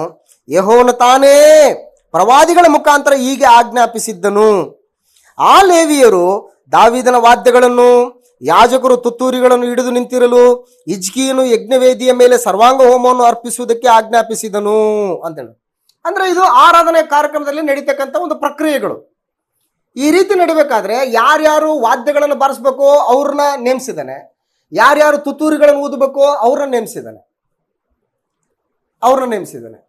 ಸೊ ಇಲ್ಲಿ ನೇಮಕವಾಗಿರ್ತಕ್ಕಂಥ ಒಂದು ಸಿಸ್ಟಮ್ನ ನಾವು ನೋಡ್ತೇವೆ. ಇದೇ ಆಮೋಸ ಗ್ರಂಥದಲ್ಲಿ ಆಮೋಸ ಹೇಳ್ತಾ ಇದ್ದಾನೆ, ಏನ್ ಹೇಳ್ತಾ ಇದ್ದಾನೆ? 23ನೇ ವಚನದಲ್ಲಿ, ನಿಮ್ಮ ಗೀತ ಧ್ವನಿಯನ್ನು ನನ್ನಿಂದ ತೊಲಗಿಸಿರಿ ಅಂತ ಹೇಳ್ತಾನೆ ಆಮೋಸ ಗ್ರಂಥ. ನಿಮ್ಮ ಗೀತ ಧ್ವನಿಯನ್ನು ನನ್ನಿಂದ ತೊಲಗಿಸಿರಿ, ನಿಮ್ಮ ವೀಣಾನಾದಕ್ಕೆ ಕಿವಿಗೊಡೆನು ಅಂತ ಹೇಳ್ತಾನೆ. 5ನೇ ವಚನದಲ್ಲಿ, 6ನೇ ಅಧ್ಯಾಯ 5ನೇ ವಚನದಲ್ಲಿ, ಆಮೋಸ ಗ್ರಂಥ 6ನೇ ಅಧ್ಯಾಯ 5ನೇ ವಚನದಲ್ಲಿ, ವೀಣೆಯ ಮೇಲೆ ಮನಸ್ಸು ಬಂದಂತೆ ಹಾಡುತ್ತಾರೆ ಅಂತ ಹೇಳ್ತಾನೆ. ಅಂದ್ರೆ ಅಲ್ಲಿ ಬಾರಿಸೋದಕ್ಕೆ ನೇಮಿಸಿದ್ದಾನೆ, ಆದ್ರೆ ಏನಾಗ್ತಾ ಇಲ್ಲ, ಅಲ್ಲಿ ದೇವರು ಕೋರಿಕೊಂಡಂತ ರೀತಿಯಲ್ಲಿ ಆ ಕಾರ್ಯಕ್ರಮಗಳು ನಡೀತಾ ಇಲ್ಲ. ಮನಸ್ಸು ಬಂದಂಗೆ ಬಾರಿಸ್ತಾರೆ, ಮನಸ್ಸು ಬಂದಂಗೆ ಹಾಡಾಡ್ತಾರೆ, ಮನಸ್ಸು ಬಂದಂಗೆ ನಡ್ಕೊಳ್ತಾ ಇದ್ದಾರೆ. ಇದಕ್ಕೆ ದೇವರು ಒಲಿಯನು ಅಂತ ಹೇಳ್ತಾನೆ. ಸೊ ಹಾಗಾಗಿ ದೇವರು ಒಲಿಯೋದು ಯಾವುದಕ್ಕೆ ಅಂತಂದ್ರೆ, ದೇವರು ಯಾವುದಕ್ಕೆ ಒಲಿತಾನೆ ಅಂತಂದ್ರೆ ವ್ಯಕ್ತಿತ್ವ ಮುಖ್ಯ ಅಂತ ಹೇಳ್ತಾನೆ ದೇವರು. ಆರಾಧಿಸುವಂತವರು ವ್ಯಕ್ತಿಗಳಲ್ಲಿ ವ್ಯಕ್ತಿತ್ವ ಬಹಳ ಮುಖ್ಯ ಅಂತ ಹೇಳ್ತಾನೆ. ನಾನು ಆರಾಧನೆ ಮಾಡಕ್ ಬಂದೀನಿ ಅಂತ ನನ್ನ ವ್ಯಕ್ತಿತ್ವ ಎಂಥದ್ದು? ಉದಾಹರಣೆಗೆ ದೇವರ ಸನ್ನಿಧಾನಕ್ಕೆ ಬಂದಿದ್ದೀನಿ. ದೇವರ ಸನ್ನಿಧಾನಕ್ಕೆ ಬಂದಾಗ ನನ್ನ ಬದುಕು ಯಾವುದನ್ನ ಕಾಣಿಕೆಯಾಗಿ ತಂದು ಅರ್ಪಿಸ್ಬೇಕು ದೇವರಿಗೆ ಅಂತಂದ್ರೆ, ನನ್ನ ಕುಟುಂಬ ಜೀವಿತ, ನನ್ನ ವ್ಯಕ್ತಿಗತ ಜೀವಿತ, ನನ್ನ ಸಾಮಾಜಿಕ ಜೀವಿತ, ಇವೆಲ್ಲವೂ ಕೂಡ ಏನಾಗಿರ್ಬೇಕಂತಂದ್ರೆ ದೇವರು ಮೆಚ್ಚುವಂತಹ ಕಾಣಿಕೆಯಾಗಿ ದೇವರ ಸನ್ನಿಧಾನಕ್ಕೆ ನಾನು ತಗೊಂಡು ಬರಬೇಕು ಅಂತ ಹೇಳ್ತದೆ. ಅದು ಬಿಟ್ಟು ನಾನು ಮನಸ್ಸಿಗೆ ಬಂದಂಗೆ ನಡ್ಕೊಳ್ತೀನಿ, ನನಗೆ ಇಷ್ಟಾನುಸಾರವಾಗಿ ಜೀವಿಸಿ ನಾನು ಬಂದಿಲ್ಲಿ ಹಾಡಾಡ್ತೀನಿ, ನಾನು ಬಂದಿಲ್ಲಿ ಪ್ರೇಯರ್ ಮಾಡ್ತೀನಿ, ನಾನು ಬಂದಿಲ್ಲಿ ವಾಕ್ಯೋಪದೇಶ ಮಾಡ್ತೀನಿ ಅಂತಂದ್ರೆ ದೇವರದಕ್ಕೆ ಒಲಿಯೋದಿಲ್ಲ ಅಂತ ಹೇಳ್ತಾನೆ. ದೇವರು ಯಾವುದಕ್ಕೆ ಒಲಿತಾನೆ ಅಂತಂದ್ರೆ ವ್ಯಕ್ತಿತ್ವ ಬಹಳ ಮುಖ್ಯ ಅಂತ ಹೇಳ್ತಾನೆ. ಅದಕ್ಕೆ ಇಲ್ಲಿ ಹೇಳ್ತಾ ಇದ್ದಾನೆ, ನಿಮ್ಮ ಗೀತ ಧ್ವನಿಯನ್ನು ನನ್ನಿಂದ ತೊಲಗಿಸಿರಿ, ನಿಮ್ಮ ವೀಣಾನಾದಕ್ಕೆ ಕಿವಿಗೊಡೆನು. ಏನ್ ಹೇಳ್ತಾನೆ? ನ್ಯಾಯವು ಒಳೆಯ ಹಾಗೆ ಹರಿಯಲಿ, ಧರ್ಮವು ಮಹಾನದಿಯಂತೆ ಪ್ರವಹಿಸಲಿ ಅಂತ ಹೇಳ್ತಾನೆ. ದೇವ್ರು ಕೋರ್ಕೊಳ್ಳೋದೇನು? ನ್ಯಾಯ ಒಳೆಯ ಹಾಗೆ ಹರಿಬೇಕು ಅಂತ ಹೇಳ್ತಾನೆ. ಒಳೆ ಹೆಂಗ ಹರಿತದೆ? ಮೇಲಿನಿಂದ ಕೆಳಗರಿತದ ಅಥವಾ ಕೆಳಗಿನಿಂದ ಮೇಲಕ್ಕೆ ಹರಿತದ? ಮೇಲಿಂದ ಕೆಳಗಡೆ ಹರಿತದ. ಅಂದ್ರೆ ಅರ್ಥ ನನ್ನಿಂದನೇ ಏನಾಗಬೇಕು, ಅದು ನ್ಯಾಯ ಅನ್ನುವಂಥದ್ದು ಸ್ಟಾರ್ಟ್ ಆಗ್ಬೇಕು, ನನ್ನಿಂದನೇ ಸ್ಟಾರ್ಟ್ ಆಗ್ಬೇಕು ಅಂತ. ಇತರರಿಂದ ನಾನು ನಿರೀಕ್ಷೆ ಮಾಡೋದಲ್ಲ. ನನ್ನಿಂದನೇ ನ್ಯಾಯ ಅನ್ನುವಂಥದ್ದನ್ನು ಅರಿಬೇಕು ಅಂತ. ನನ್ನಿಂದಲೇ ನೀತಿ ಅನ್ನುವಂಥದ್ದು, ಧರ್ಮ ಅಂತಕ್ಕಂಥದ್ದು ಪ್ರವಾಹದಂತೆ ಪ್ರವಹಿಸಬೇಕು ಅಂತೇಳಿ. ನೀವು ನ್ಯಾಯವನ್ನು ಬಿಟ್ಟಿದ್ದೀರಿ, ನೀವು ಕರುಣೆಯನ್ನು ಬಿಟ್ಟಿದ್ದೀರಿ ನೀವು. ಹಾಗಾಗಿ ನೀವೇನು ಬಾರಿಸಿದ್ರು ಕೂಡ ನಿಮ್ಮ ವೀಣಾನಾದಕ್ಕೆ ನನ್ನ ಕಿವಿಗೊಡೆ. ವೀಣೆಗಳ ಮೇಲೆ ಮನಸ್ಸು ಬಂದಂಗೆ ನೀವು ಬಾರಿಸ್ತೀರಿ ನೀವು. ಹಾಗಾಗಿ ನಿಮ್ಮ ಪುಷ್ಟ ಪಶುಗಳ ಯಜ್ಞ, ಅವುಗಳ ಕೊಬ್ಬು ನನಗೆ ಸಾಕಾಯ್ತು. ನೀವು ನನಗೆ ಮುಖ್ಯ. ಏನಾಗಿದೆ? ಅವುಗಳನ್ನ ತಗೊಂಡ್ಬರ್ತಾ ಇದ್ರಿ ಅಷ್ಟೇನೆ. ಆದ್ರೆ ನಿಮ್ಮ ವ್ಯಕ್ತಿತ್ವಗಳು ಏನಾಗಿಲ್ಲ, ನನಗೆ ಇಷ್ಟವಾದಂಥ ರೀತಿಯಲ್ಲಿ ಇಲ್ಲ ಅಂತ ಹೇಳಿ. ಹಾಗಾಗಿ ದೇವರು ಏನ್ ಮಾಡ್ತಾನೆ ಅಂತಂದ್ರೆ ಪ್ರತಿ ಕಾಲಘಟ್ಟದಲ್ಲಿ ಕೂಡ ವ್ಯಕ್ತಿಗಳ ವ್ಯಕ್ತಿತ್ವವನ್ನ ಆತನು ಬಯಸ್ತಾ ಇದ್ದಾನೆ, ಆತನು ಕೋರ್ತಾ ಇದ್ದಾನೆ ಅಂತೇಳಿ. ಸೊ ಹಾಗಾಗಿ ಮೀಕನ ಗ್ರಂಥದಲ್ಲಿ ಪ್ರವಾದಿ ಹೇಳ್ತಕ್ಕಂಥ ಮಾತೇನಂತಂದ್ರೆ, ಮೀಕಾ ಗ್ರಂಥ 6ನೇ ಅಧ್ಯಾಯದಲ್ಲಿ ಈಗ ಮೀಕ ಹೇಳ್ತಾನೆ ನೋಡಿ. ಏನ್ ಹೇಳ್ತಾನೆ?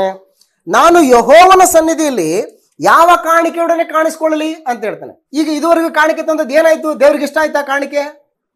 ಇಷ್ಟ ಆಗ್ಲಿಲ್ಲ. ಯಜ್ಞಗಳು ತಗೊಂಡ್ಬರ್ತಾ ಇದ್ದಾರೆ, ಓತ ಹೋರಿಗಳನ್ನು ತಗೊಂಡ್ಬರ್ತಾ ಇದ್ದಾರೆ, ಅವು ಯಾವ ಕೂಡ ಇಷ್ಟ ಆಗ್ತಾ ಇಲ್ಲ ದೇವರಿಗೆ. ಹಾಗಾಗಿ ಮೀಕ ಅಂತಾನೆ, ನಾನು ಯೆಹೋವನ ಸನ್ನಿಧಿಯಲ್ಲಿ ಯಾವ ಕಾಣಿಕೆಯೊಡನೆ ಕಾಣಿಸ್ಕೊಳ್ಳಲಿ. ಯಾವ ಕಾಣಿಕೆ ಬೇಕಾತನಿಗೆ? ಮೀಕ 6ನೇ ಅಧ್ಯಾಯ 6ನೇ ವಚನ. ಮೀಕ ಗ್ರಂಥ 6ನೇ ಅಧ್ಯಾಯ 6ನೇ ವಚನದಲ್ಲಿ, ನಾನು ಯೆಹೋವನ ಸನ್ನಿಧಿಯಲ್ಲಿ ಯಾವ ಕಾಣಿಕೆಯೊಡನೆ ಕಾಣಿಸಿಕೊಳ್ಳಲಿ, ಯಾವುದನ್ನು ಅರ್ಪಿಸಿ ಮಹೋನ್ನತ ದೇವರ ಸಮ್ಮುಖದಲ್ಲಿ ಅಡ್ಡ ಬೀಳಲಿ. ಹೋಮದ ಪಶುಗಳನ್ನು 1 ವರ್ಷದ ಕರುಗಳನ್ನು ತೆಗೆದುಕೊಂಡು ಬಂದು ಆತನ ಮುಂದೆ ಕಾಣಿಸಿಕೊಳ್ಳಲು, 1000 ಟಗರುಗಳನ್ನು, ಲಕ್ಷೋಪಲಕ್ಷ ತೈಲ ಪ್ರವಾಹಗಳನ್ನು ನೋಡಿ ಯೆಹೋವನು ಮೆಚ್ಚಾನೆ. ಅದಕ್ಕೆ ಮೆಚ್ತಾನ ಅಂತ ಕ್ವಶನ್ ಇದೆ ನೋಡಿ. ನನ್ನ ದ್ರೋಹದ ನಿಮಿತ್ತ ನನ್ನ ಚೊಚ್ಚಲ ಮಗನನ್ನು ಅರ್ಪಿಸ್ಲಾ. ಚೊಚ್ಚಲ ಮಕ್ಕಳು ಯಾರಿಗೆ ಇಷ್ಟ ಇಲ್ಲ ಇವತ್ತು? ಚೊಚ್ಚಲ ಮಕ್ಕಳು ಯಾವ ತಂದೆಗೆ ಇಷ್ಟ ಇಲ್ಲ? ತುಂಬಾ ಪ್ರೀತಿ. ಆತನನ್ನು ಕೂಡ ಅರ್ಪಿಸ್ಬಿಡ್ಲಾ? ಆತನನ್ನು ನಾನು ಹೊಲಿಸ್ಕೊಳ್ಬೇಕಂತಂದ್ರೆ, ಆತನನ್ನು ನಾನು ಮೆಚ್ಚಿಸ್ಬೇಕಂತ ನನ್ನ ಚೊಚ್ಚಲ ಮಗನನ್ನ ಕೂಡ ನಾನು ಅರ್ಪಿಸ್ಬಿಡ್ಲಾ ಅಂತ ಕೇಳ್ತಾ ಇದ್ದಾನೆ. ನನ್ನ ಆತ್ಮದ ಪಾಪಕ್ಕಾಗಿ ನನ್ನ ಗರ್ಭದ ಫಲವನ್ನು ಸಲ್ಲಿಸಲು. ಯಾವ್ದು ಸಲ್ಲಿಸಿದ್ರೆ ದೇವರು ಇವತ್ತು ನನಗೆ ಒಲಿತಾನೆ? ಯಾವ ಕಾಣಿಕೆಯೊಡನೆ ನಾನು ಆತನ ಸನ್ನಿಧಿಯಲ್ಲಿ ಕಾಣಿಸ್ಕೊಳ್ಳಿ? ದೇವ್ರು ಹೇಳಿದನಲ್ವಾ, ನನ್ನ ಆಲಯದಲ್ಲಿ ಕಾಣಿಸ್ಕೊಳ್ಬೇಕಾದ್ರೆ ನೀವೇನ್ ಮಾಡಬಾರ್ದು? ಬರಿಗೈಯಿಂದ ಬರಬಾರ್ದು, ಕಾಣಿಕೆಯೊಡನೆ ನೀವು ಕಾಣಿಸ್ಕೊಳ್ಬೇಕು ಅಂತ. ಸೊ ಹಾಗಾದ್ರೆ ಏನ್ ಕಾಣಿಕೆ? ಯಾವ ಕಾಣಿಕೆಯನ್ನು ದೇವ್ರು ನಿರೀಕ್ಷೆ ಮಾಡ್ತಾ ಇದ್ದಾನೆ ಇವತ್ತು? ಯಾವ ಬೇಕಾತನಿಗೆ? ಕೀರ್ತನೆಗಳ ಗ್ರಂಥ 50ನೇ ಕೀರ್ತನೆಯಲ್ಲಿ ತಂದೆಯಾದ ದೇವರು ಹೇಳ್ತಕ್ಕಂಥ ಮಾತು. ಕೀರ್ತನೆಗಳ ಗ್ರಂಥ 50ನೇ ಕೀರ್ತನೆ 7ನೇ ವಚನದಲ್ಲಿ, ಕೀರ್ತನೆಗಳ ಗ್ರಂಥ 50ನೇ ಕೀರ್ತನೆ 7ನೇ ವಚನದಲ್ಲಿ ಆತನು ಆಜ್ಞಾಪಿಸುವುದೇನೆಂದರೆ, ಪ್ರಜೆಗಳಿರ, ಇಸ್ರಾಯೇಲರೇ, ದೇವರಾದ ನಾನೇ ನಿಮ್ಮ ದೇವರು, ನಿಮಗೆ ಖಂಡಿತವಾಗಿ ಹೇಳುತ್ತೇನೆ ಕೇಳ್ರಿ. ನಾನು ನಿಮ್ಮ ಯಜ್ಞಗಳ ವಿಷಯದಲ್ಲಿ ತಪ್ಪೆಣಿಸುವುದಿಲ್ಲ. ಸರ್ವಾಂಗ ಹೋಮಗಳನ್ನು ನೀವು ನಿತ್ಯವೂ ನನಗೆ ಸಮರ್ಪಿಸುತ್ತೀರಲ್ಲ, ಆದರೂ ನಿಮ್ಮ ಮನೆಗಳಿಂದ ನನಗೆ ಓರಿಬೇಕಾಗಿಲ್ಲ, ನಿಮ್ಮ ದೊಡ್ಡಿಗಳಿಂದ ಓತಬೇಕಾಗಿಲ್ಲ. ಕಾಡಿನಲ್ಲಿರುವ ಸರ್ವ ಮೃಗಗಳು, ಗುಡ್ಡಗಳಲ್ಲಿರುವ 1000 ಪಶುಗಳು ನನ್ನವೇ. ಬೆಟ್ಟಗಳ ಪಕ್ಷಿಗಳನ್ನೆಲ್ಲ ಬಲ್ಲೆ, ಅಡವಿಯ ಜೀವಜಂತುಗಳೆಲ್ಲ ನನಗೆ ಗೊತ್ತುಂಟು. ನನಗೆ ಹಸಿವೆ ಇದ್ದರೆ ನಿಮಗೆ ತಿಳಿಸುವುದಿಲ್ಲ. ಲೋಕವು ಅದರಲ್ಲಿರುವುದೆಲ್ಲವೂ ನನ್ನದಲ್ಲವೇ? ನಾನು ಹೋರಿಗಳ ಮಾಂಸವನ್ನು ತಿನ್ನುವುದು, ಓತಗಳ ರಕ್ತವನ್ನು ಕುಡಿಯುವುದು ಉಂಟೇ? ಸ್ತುತಿ ಯಜ್ಞವನ್ನೇ ದೇವರಿಗೆ ಸಮರ್ಪಿಸಿರಿ ಅಂತ ಹೇಳ್ತಾನೆ. ಸ್ತುತಿ ಯಜ್ಞ ಅಂದ್ರೆ ನಿನ್ನನ್ನು ನೀನು ಏನಾಗಿ ದೇವರಿಗೆ ಸಮರ್ಪಿಸ್ಕೊಳ್ಬೇಕಂತ ಹೇಳ್ತಾ ಇದ್ದಾನೆ? ಸಜೀವ ಯಜ್ಞವನ್ನಾಗಿ ಸಮರ್ಪಿಸ್ಕೋ. ಕರುಣೆಯನ್ನ ಅನುಸರಿಸು, ನೀತಿಯನ್ನು ಅನುಸರಿಸು, ನ್ಯಾಯವನ್ನು ಅನುಸರಿಸು, ನಿನ್ನ ದೇವರಿಗೆ ನಮ್ರವಾಗಿ ನಡ್ಕೋ. ಇವನ್ನ ದೇವರು ಬಯಸ್ತಾ ಇದ್ದಾನೆ. ಈ ಕಾಣಿಕೆಯೊಡನೆ ನೀನು ಬಾ ಆತನ ಸನ್ನಿಧಾನಕ್ಕೆ. ಇವೆಲ್ಲ ಇಲ್ದೇನೆ ನೀನು ಕುರಿ ತರ್ತಾ ಇದೆಯಾ, ಹೋತ ತರ್ತಾ ಇದೆಯಾ, ಹೋರಿಕರು ತರ್ತಾ ಇದೆಯಾ, ಎಲ್ಲ ತರ್ತಾ ಇದೆಯಾ, ಓಕೆ. ಆದ್ರೆ ಇವುಗಳ ಜೊತೆಗೆ ಏನ್ ಬೇಕಾಗಿತ್ತು? ನ್ಯಾಯ ಬೇಕು, ಕರುಣೆ ಬೇಕು, ದೀನ ಮನಸ್ಸು ಬೇಕು. ಇವುಗಳನ್ನು ತಂದು ನನಗೆ ಅರ್ಪಿಸ್ಬೇಕು, ನಾನು ಅವಾಗ ನಿನಗೆ ಒಲಿತೀನಿ ಅಂತ ಹೇಳ್ತಾನೆ. ಸೊ ಹಾಗಾಗಿ ಪರಿಸ್ಥಿತಿ ಇದು. ಅದಕ್ಕೆ ಮೀಕ ಗ್ರಂಥದಲ್ಲಿ ಹೇಳ್ತಕ್ಕಂಥ ಮಾತೇನಂತಂದ್ರೆ, ಯಾವ ಕಾಣಿಕೆಯೊಡನೆ ನಿನ್ನ ಸನ್ನಿಧಾನದಲ್ಲಿ ನಾನು ಕಾಣಿಸ್ಕೊಳ್ಳಿದ್ದೇವ್ರೆ ಅಂತ ಹೇಳ್ತಾನೆ ಮೀಕ. ಯಾಕಂತಂದ್ರೆ ನೀನು ಯಾವುದಕ್ಕೂ ಒಲಿತೀಯ, ಯಾವುದಕ್ಕೂ ಒಲಿತೀಯ? ಮೀಕ ಗ್ರಂಥ 6ನೇ ಅಧ್ಯಾಯ 6ನೇ ವಚನದಿಂದ, ನಾನು ಯೆಹೋವನ ಸನ್ನಿಧಿಯಲ್ಲಿ ಯಾವ ಕಾಣಿಕೆಯೊಡನೆ ಕಾಣಿಸಿಕೊಳ್ಳಲಿ? ಯಾವ ಕಾಣಿಕೆ? ದೇವರೇ, ನೀನು ಯಾವುದನ್ನು ಕೋರ್ತಾ ಇದೀಯಾ ಅಂತ ಹೇಳಿದ್ರಾಗೆ 8ನೇ ವಚನದಲ್ಲಿ ದೇವರು ಉತ್ತರ ಕೊಡ್ತಾನೆ. ಅದಕ್ಕೆ 8ನೇ ವಚನದಲ್ಲಿ ದೇವರು ಉತ್ತರ ಕೊಡ್ತಾನೆ. ಏನಂತಂದ್ರೆ, ಮನುಷ್ಯನೇ ಅಂತ ಹೇಳ್ತಾನೆ. ನೋಡಿ ಪದ, ನೋಡಿ ದೇವರು ಬಳಕೆ ಮಾಡ್ತಕ್ಕಂಥ ಪದ. ಎಲ್ಲದಕ್ಕೂ ಪ್ರಶ್ನೆಗಳಿದಾವಲ್ವಾ? ಮೇಲೆಲ್ಲ ಪ್ರಶ್ನೆಗಳಿದಾವೆ. ಪ್ರವಾದಿ ಪ್ರಶ್ನೆ ಕೇಳ್ತಂದ್ರೆ, ಯಾವುದನ್ನ ಸಲ್ಲಿಸಲಿ ನಿನಗೆ, ಯಾವ ಕಾಣಿಕೆಯೊಡನೆ ನಿನ್ನ ಸನ್ನಿಧಾನಕ್ಕೆ ಬರಲಿ ಅಂತ ಪ್ರಶ್ನೆ ಕೇಳಿ ದೇವರದಕ್ಕೆ ಉತ್ತರ ಕೊಡ್ತಾನೆ. ಮನುಷ್ಯನೇ, ಒಳ್ಳೆಯದು ಇಂಥದ್ದೇ ಎಂದು ಯೆಹೋವನು ನಿನಗೆ ತೋರಿಸಿದ್ದಾನಷ್ಟೇ. ಒಳ್ಳೇದೇನು ಅಂತೇಳಿ ದೇವ್ರು ನಿನಗೆ ತೋರಿಸಿದ್ದಾನೆ. ಏನದು? ನಂಬರ್ 1, ನ್ಯಾಯವನ್ನ ಏನ್ ಮಾಡು? ಆಚರಿಸು ಅಂತ ಹೇಳ್ತಾನೆ. ನಿನ್ನ ವ್ಯಕ್ತಿಗತ ಬದುಕಿನಲ್ಲಿ, ನಿನ್ನ ಕೌಟುಂಬಿಕ ಬದುಕಿನಲ್ಲಿ, ನಿನ್ನ ಸಾಮಾಜಿಕ ಬದುಕಿನಲ್ಲಿ ನ್ಯಾಯವನ್ನು ಆಚರಿಸು. ನ್ಯಾಯವಾಗಿ ನಡ್ಕೋ. ನ್ಯಾಯವನ್ನು ಆಚರಿಸು. 2ನೇದ್ದು, ಕರುಣೆಯಲ್ಲಿ ಆಸಕ್ತನಾಗಿರು ಅಂತ ಹೇಳ್ತಾನೆ. ಕರುಣೆ ತೋರಿಸುವುದ್ರಲ್ಲಿ ಏನಾಗಿರು? ನೀನು ಆಸಕ್ತನಾಗಿರು. ಕರುಣೆ ತೋರಿಸುವುದರಲ್ಲಿ, ಇನ್ನೊಬ್ಬರ ತಪ್ಪುಗಳನ್ನು ಕ್ಷಮಿಸುವುದರಲ್ಲಿ, ಇನ್ನೊಬ್ಬರ ಬಲಹೀನತೆಗಳನ್ನ ಸಹಿಸಿಕೊಂಡು ಅವರನ್ನು ಒಟ್ಟುಗೂಡಿಸಿಕೊಂಡು ಮುಂದೆ ಹೋಗ್ತಕ್ಕಂತಹ ಒಂದು ಸ್ಥಿತಿಯಲ್ಲಿ ನೀನು ಅದನ್ನು ಆಸಕ್ತಿಯಿಂದ ಅನುಸರಿಸು ಅಂತ ಹೇಳ್ತಾನೆ. ನ್ಯಾಯವನ್ನು ಆಚರಿಸುವುದು, ಕರುಣೆಯಲ್ಲಿ ಆಸಕ್ತನಾಗಿರುವುದು, ನಿನ್ನ ದೇವರಿಗೆ ನಮ್ರವಾಗಿ ನಡೆದುಕೊಳ್ಳುವುದು, ಇಷ್ಟನ್ನೇ ಹೊರತು ಯೆಹೋವನು ನಿನ್ನಿಂದ ಇನ್ನೇನು ಅಪೇಕ್ಷಿಸುವನು? ಏನು ಅಪೇಕ್ಷಿಸ್ತೇನೆ? ಆತನಿಗೆ ದುಡ್ಡು ಬೇಡ, ಆತನಿಗೆ ಕಾಸು ಬೇಡ. ಈಗ ನಾವೆಲ್ಲ ಕಾಣಿಕೆ ಆಗ್ತಾ ಇದೀವಿ ತಂದು. ಯಾರಿಗೆ ಆಗ್ತಾ ಇದೀವಿ ಕಾಣಿಕೆ? ಇದನ್ನ ದೇವ್ರಿಗೆ ಏನಾದ್ರು ದುಡ್ಡು ಬೇಕಾ? No, never. ಆತನ ಮಗನ ಸಭೆಯ ಒಂದು ಕ್ಷೇಮಾಭಿವೃದ್ಧಿಗೋಸ್ಕರ, ಕಾರ್ಯಕ್ರಮಗಳನ್ನು ನಿರ್ವಹಿಸುವುದಕ್ಕೋಸ್ಕರ ದೇವರು ನಮಗೆ ಕೊಟ್ಟಂತ ಆಯುಷ್ ಕಾಲದಲ್ಲಿ, ದೇವರು ನಮಗೆ ಕೊಟ್ಟಂತ ಶಕ್ತಿ ಸಾಮರ್ಥ್ಯದಲ್ಲಿ, ದೇವರು ನಮಗೆ ಕೊಟ್ಟಂತ ಬುದ್ಧಿ ಜ್ಞಾನವನ್ನ ಬಳಸ್ಕೊಂಡು ನಾವೇನೆಲ್ಲ ಸಂಪಾದನೆ ಮಾಡಿದೀವೋ ಅದರಲ್ಲಿ ಶ್ರೇಷ್ಠವಾದಂಥವುಗಳನ್ನ ಹೃದಯದಲ್ಲಿ ನಿಶ್ಚಯಿಸಿಕೊಂಡು ನಮ್ಮ ಪ್ರೀತಿಯನ್ನ ಕ್ರಿಯೆಯಲ್ಲಿ ವ್ಯಕ್ತಪಡಿಸುವಂಥದ್ದು ಕಾಣಿಕೆ. ಹಾಗಾಗಿ ಯಾವ ಕಾಣಿಕೆಯೊಡನೆ ಆತನ ಸನ್ನಿಧಾನದಲ್ಲಿ ಕಾಣಿಸ್ಕೊಳ್ಬೇಕು ಅಂತಂದ್ರೆ, ನ್ಯಾಯವೆಂಬ ಕಾಣಿಕೆಯನ್ನು ಸಂಪಾದನೆ ಮಾಡ್ಕೊಂಡು ಬಾ. ಈಗ ಈ ವಾರ ಎಲ್ಲ ಕಳೀತಲ್ವಾ? ಸೋಮವಾರದಿಂದ ಶನಿವಾರದವರೆಗೂ ನಾನು ಏನು ಕಾಣಿಕೆ ತಗೊಂಡ್ಬಂದಿದ್ದೀನಿ? ದೇವರ ನಾನು ನ್ಯಾಯವೆಂಬ ಕಾಣಿಕೆಯನ್ನು ತಂದಿದ್ದೀನಿ ನೋಡು. ನಾನು ಕರುಣೆ ಎಂಬ ಕಾಣಿಕೆಯನ್ನು ತಂದಿದ್ದೀನಿ ನೋಡು. ನನ್ನ ಸಹೋದರ ನನಗೆ ತಪ್ಪು ಮಾಡಿದ್ದೇನೆ, ಕ್ಷಮಿಸಿದ್ದೀನಿ. ನನ್ನ ಸಹೋದರನ ಬಲಹೀನತೆಗಳನ್ನು ನಾನು ಸಹಿಸ್ಕೊಂಡಿದ್ದೀನಿ. ನನ್ನ ಕರ್ತನಾದಂಥ ಯೇಸು ಕ್ರಿಸ್ತನು ಯಾವ ರೀತಿ ನನಗೋಸ್ಕರ ಸಹಿಸ್ಕೊಂಡ್ನೋ ಅದೇ ರೀತಿಯಾಗಿ ನಾನು ಕೂಡ ಸಹಿಸ್ಕೊಂಡಿದ್ದೀನಿ. ಆತನಿಗೆ ಕರುಣೆಯನ್ನು ತೋರಿಸಿದ್ದೀನಿ. ನಿನಗೆ ನಾನು ನಮ್ರವಾಗಿ ನಡ್ಕೊಂಡಿದ್ದೀನಿ, ದೀನ ಮನಸ್ಸುಳ್ಳವನಾಗಿ ನಿನ್ನಲ್ಲಿ ನಾನು ನಡ್ಕೊಂಡಿದ್ದೀನಿ. ಇದೇ ನನ್ನ ಕಾಣಿಕೆ ತಗೋ ಅಂತೇಳಿ ಇವುಗಳೊಡನೆ ಕಾಣಿಸ್ಕೊಳ್ಳು ಅಂತ ಹೇಳ್ತಾ ಇದ್ದಾನೆ. ಸೊ ಹಾಗಾಗಿ ವ್ಯಕ್ತಿತ್ವ ಅಂತಕ್ಕಂಥದ್ದು ಬಹಳ ಬಹಳ ಮುಖ್ಯ ಪ್ರಿಯರೇ. ವ್ಯಕ್ತಿತ್ವ, ನನ್ನ ವ್ಯಕ್ತಿತ್ವ ಸರಿ ಇಲ್ಲ ಅಂತಂದ್ರೆ ನಾನು ದೇವರ ಸನ್ನಿಧಾನದಲ್ಲಿ ನನ್ನ ಆಡಳಕ್ಕೂ ಕೂಡ ನನಗೆ ಅರ್ಹತೆ ಇಲ್ಲ ಅಂತ. ಹಾಗಾಗಿ ದೇವರು ನನ್ನನ್ನ ಕರ್ತನಾದ ಯೇಸು ಕ್ರಿಸ್ತನಲ್ಲಿ ಒಂದು ಅರ್ಹತೆಯನ್ನು ದಯಪಾಲಿಸ್ಕೊಟ್ಟಿದ್ದೇನೆ. ಇವತ್ತು ನನ್ನನ್ನು ಆರಾಧಿಸೋದಕ್ಕೆ ನೀನ್ ರೆಡಿ ಇದೆಯಾ, ಬಾ, ನೀನ್ ಯೋಗ್ಯನು ಅಂತೇಳಿ ಯೇಸು ಕ್ರಿಸ್ತನಲ್ಲಿ ನನ್ನನ್ನು ಏನ್ ಮಾಡಿದ್ದೇನೆ? ಅರ್ಹತೆಯನ್ನು ಕೊಟ್ಟಿದ್ದಾನೆ ನನಗೆ.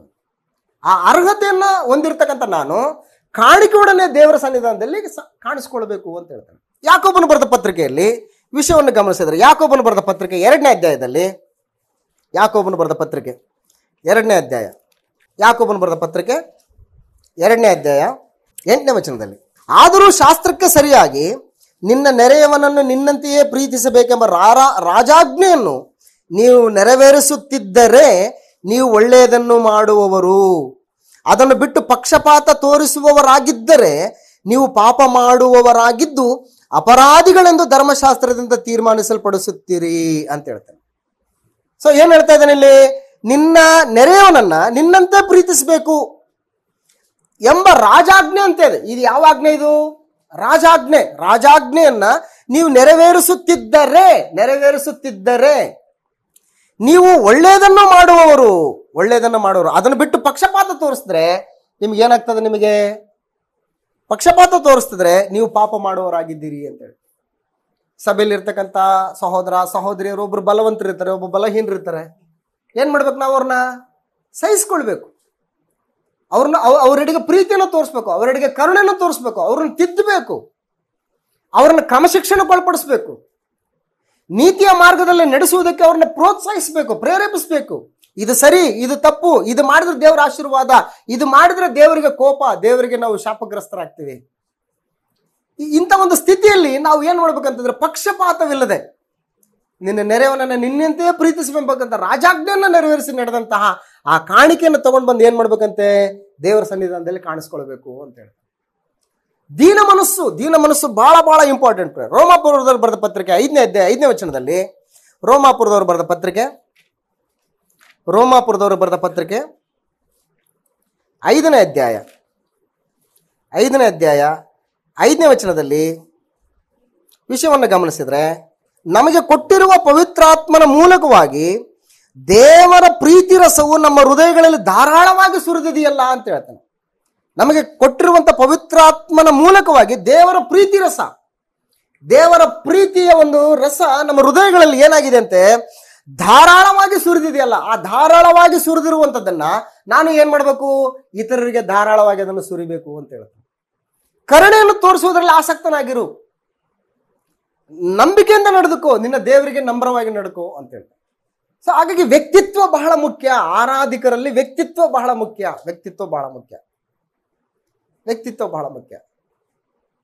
ತಿಮೋತಿಗೆ ಬರೆದ ಪತ್ರಿಕೆಯಲ್ಲಿ ಹೇಳ್ತಾನೆ, ಪುರುಷರು ಎಲ್ಲಾ ಸ್ಥಳಗಳಲ್ಲಿಯೂ ಕೋಪವೂ ವಾಗ್ವಾದವೂ ಇಲ್ಲದವರಾಗಿ ಪವಿತ್ರವಾದಂತ ಕೈಗಳನ್ನೆತ್ತಿ ಏನ್ ಮಾಡ್ಬೇಕಂತ? ದೇವರನ್ನ ಪ್ರಾರ್ಥಿಸಬೇಕು ಅಂತ ಹೇಳ್ತಾನೆ.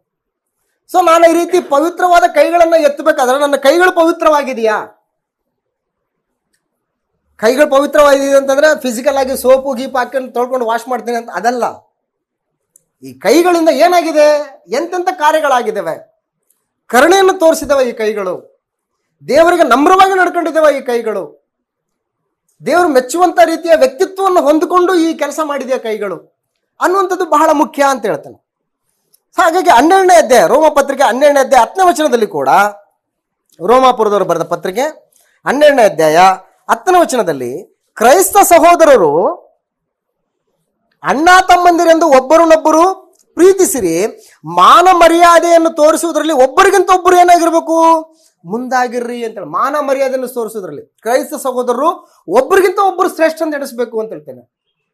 ಸಹೋದರ ಸುನಿಲ್ ಅವರಿದ್ದಾರೆ, ಸುನಿಲ್ ಅವ್ರನ್ನ ನಾನು ಹೇಗೆ ಎಣಿಸ್ಬೇಕು? ನಾನು ನನಗಿಂತಲೂ ಕೂಡ ಶ್ರೇಷ್ಠರು ಅಂತ ಎಣಿಸ್ಬೇಕು.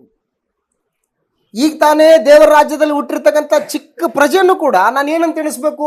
ನನಗಿಂತಲೂ ಇವರು ಶ್ರೇಷ್ಠರು ಅಂತ ಎಣಿಸ್ಬೇಕು. ಈ ರೀತಿಯಾದಂಥ ವ್ಯಕ್ತಿತ್ವಗಳನ್ನ ದೇವರು ಬಯಸ್ತಾ ಇದ್ದಾನೆ. ಇಂಥ ವ್ಯಕ್ತಿತ್ವಗಳಿಂದ ಕೂಡಿದಂತಹ ಒಂದು ಆರಾಧನೆಯನ್ನ ದೇವರು ಏನ್ ಮಾಡ್ತಾನೆ? ಸ್ವೀಕಾರ ಮಾಡ್ತಾನೆ ಅಂತ ಹೇಳ್ತಾನೆ, ಅದಕ್ಕೆ ಮೆಚ್ಚುತ್ತಾನೆ ಅಂತ ಹೇಳ್ತಾನೆ. ಸೊ ಅದು ಬಿಟ್ಬಿಟ್ಟು ನಾನು ಏನಾಗುತ್ತೆ, ಸಂಡೇ ಇದೆ ನಾನು ಹೋಗ್ಬೇಕು ಅಷ್ಟೇನೆ, ನನಗೆ ಈ ಒಂದು ಭಾಗ ಇದೆ, ನನಗೆ ಈ ಒಂದು ಭಾಗ ಇದೆ, ಏನೋ ಒಂದು ಫಾರ್ಮಾಲಿಟೀಸ್ ಪ್ರಕಾರ ನಡೆಸ್ಬಿಟ್ಟು ನಾನು ಎಲ್ರಿಗೂ ಆಯ್ ಬಾಯ್ ಚಲೋ ಬ್ರದರ್ ಬರ್ತೀನಿ ಅಂತ ಹೋಗಿ ನನ್ನ ವ್ಯಕ್ತಿತ್ವಕ್ಕೆ ವಿರುದ್ಧವಾದಂಥ ಜೀವಿತವನ್ನು ಜೀವಿಸ್ತಾ ಇದ್ರೆ ನಾನು ಮಾಡುವಂಥ ಆರಾಧನೆಯನ್ನು ದೇವ್ರು ಏನು ಮಾಡಲ್ಲ? ಸ್ವೀಕಾರ ಮಾಡಲ್ಲ. ಅದು ಬಟ್ ನಾನು ಹಾಗೇನೆ ದೇವರಿಂದ ದೂರ ಆಗ್ತೀನಿ. ಅದಕ್ಕೆ ನಾನು ಹೇಳ್ತೇನೆ, ಯಾರು ಹೇಳಿದ್ದು ನೀವು ನನ್ನ ಪ್ರಾಕಾರಗಳನ್ನು ತುಳಿಯೋದಕ್ಕೆ ಯಾರು ಹೇಳಿದ್ದು ನಿಮಗೆ ಅಂತ ಹೇಳ್ತೀನಿ. ನಾನು ನಿಮ್ಮ ಲೆಕ್ಕವಿಲ್ಲದ ಪುಷ್ಟ ಪಶುಗಳ ಕೊಬ್ಬಿಗೆ ನಾನು ಒಲಿಯೆ, ಓತ ಹೋರಿಗೆ ಕರಗಳ ರಕ್ತಕ್ಕೆ ನಾನು ಒಲಿಯೆ. ನಿಮ್ಮ ವ್ಯಕ್ತಿತ್ವ ನನಗೆ ಬಹಳ ಮುಖ್ಯ ಅಂತ ಹೇಳ್ತೇನೆ. ಸೊ ಹಾಗಾಗಿ ಕ್ರೈಸ್ತ ಸಹೋದರರು ಅಣ್ಣ ತಮ್ಮಂದಿರೆಂದು ಒಬ್ಬರನ್ನೊಬ್ಬರು ಪ್ರೀತಿಸಿರಿ, ಮಾನ ಮರ್ಯಾದೆಯನ್ನು ತೋರಿಸುವುದರಲ್ಲಿ ಒಬ್ಬರಿಗಿಂತ ಒಬ್ಬರು ಮುಂದಾಗಿರ್ರಿ ಅಂತ ಹೇಳ್ತಾರೆ. ಒಬ್ಬರಿಗಿಂತ ಒಬ್ಬರು ಮುಂದಾಗಿರ್ರಿ, ಮಾನ ಮರ್ಯಾದೆಯನ್ನು ತೋರಿಸೋದ್ರಲ್ಲಿ ಒಬ್ಬರಿಗಿಂತ ಒಬ್ಬರು ಮುಂದಾಗಿರ್ರಿ ಅಂತ ಹೇಳ್ತಾರೆ. ಫಿಲಿಪಿ ಅವ್ರಿಗೆ ಬರೆದ ಪತ್ರಿಕೆ 2ನೇ ಅಧ್ಯಾಯ 3ನೇ ವಚನದಲ್ಲಿ, ಫಿಲಿಪಿ ಪತ್ರಿಕೆ 2ನೇ ಅಧ್ಯಾಯ 3ನೇ ವಚನದಲ್ಲಿ ವಿಷಯವನ್ನು ಗಮನಿಸಿದ್ರೆ, ಫಿಲಿಪಿ ಪತ್ರಿಕೆ 2ನೇ ಅಧ್ಯಾಯ 3ನೇ ವಚನದಲ್ಲಿ, ಪಕ್ಷಪಾತದಿಂದಾಗಲಿ ಒಣಹೆಮ್ಮೆಯಿಂದಾಗಲಿ ಯಾವುದನ್ನೂ ಮಾಡದೆ ಪ್ರತಿಯೊಬ್ಬನು ದೀನ ಭಾವದಿಂದ ಮತ್ತೊಬ್ಬರನ್ನು ತನಗಿಂತಲೂ ಶ್ರೇಷ್ಠರೆಂದೆಣಿಸಲಿ ಅಂತ ಹೇಳ್ತಾನೆ. ಏನಂತೇಳಿ? ದೀನ ಭಾವ ಅಂತ ಹೇಳ್ತಾನೆ. ಅಂದ್ರೆ ವ್ಯಕ್ತಿತ್ವ ಹೆಂಗಿರ್ಬೇಕಂದ್ರೆ ದೀನತೆಯಿಂದ ಕೂಡಿರೋದಾಗಿರ್ಬೇಕು ಅಂತ. ಯಾವುದೇ ವಿಷಯದಲ್ಲಿ ಗಾಬರಿಗೊಳ್ಳುವಂಥದ್ದು ಅವಶ್ಯಕತೆ ಇಲ್ಲ. ಯಾವುದೇ ವಿಷಯದಲ್ಲಿ ತನ್ನನ್ನು ತಾನು ಮರ್ತು ಹೋಗಿ ಮೃಗದ ರೀತಿಯಲ್ಲಿ ವರ್ತಿಸುವಂಥದ್ದಲ್ಲ.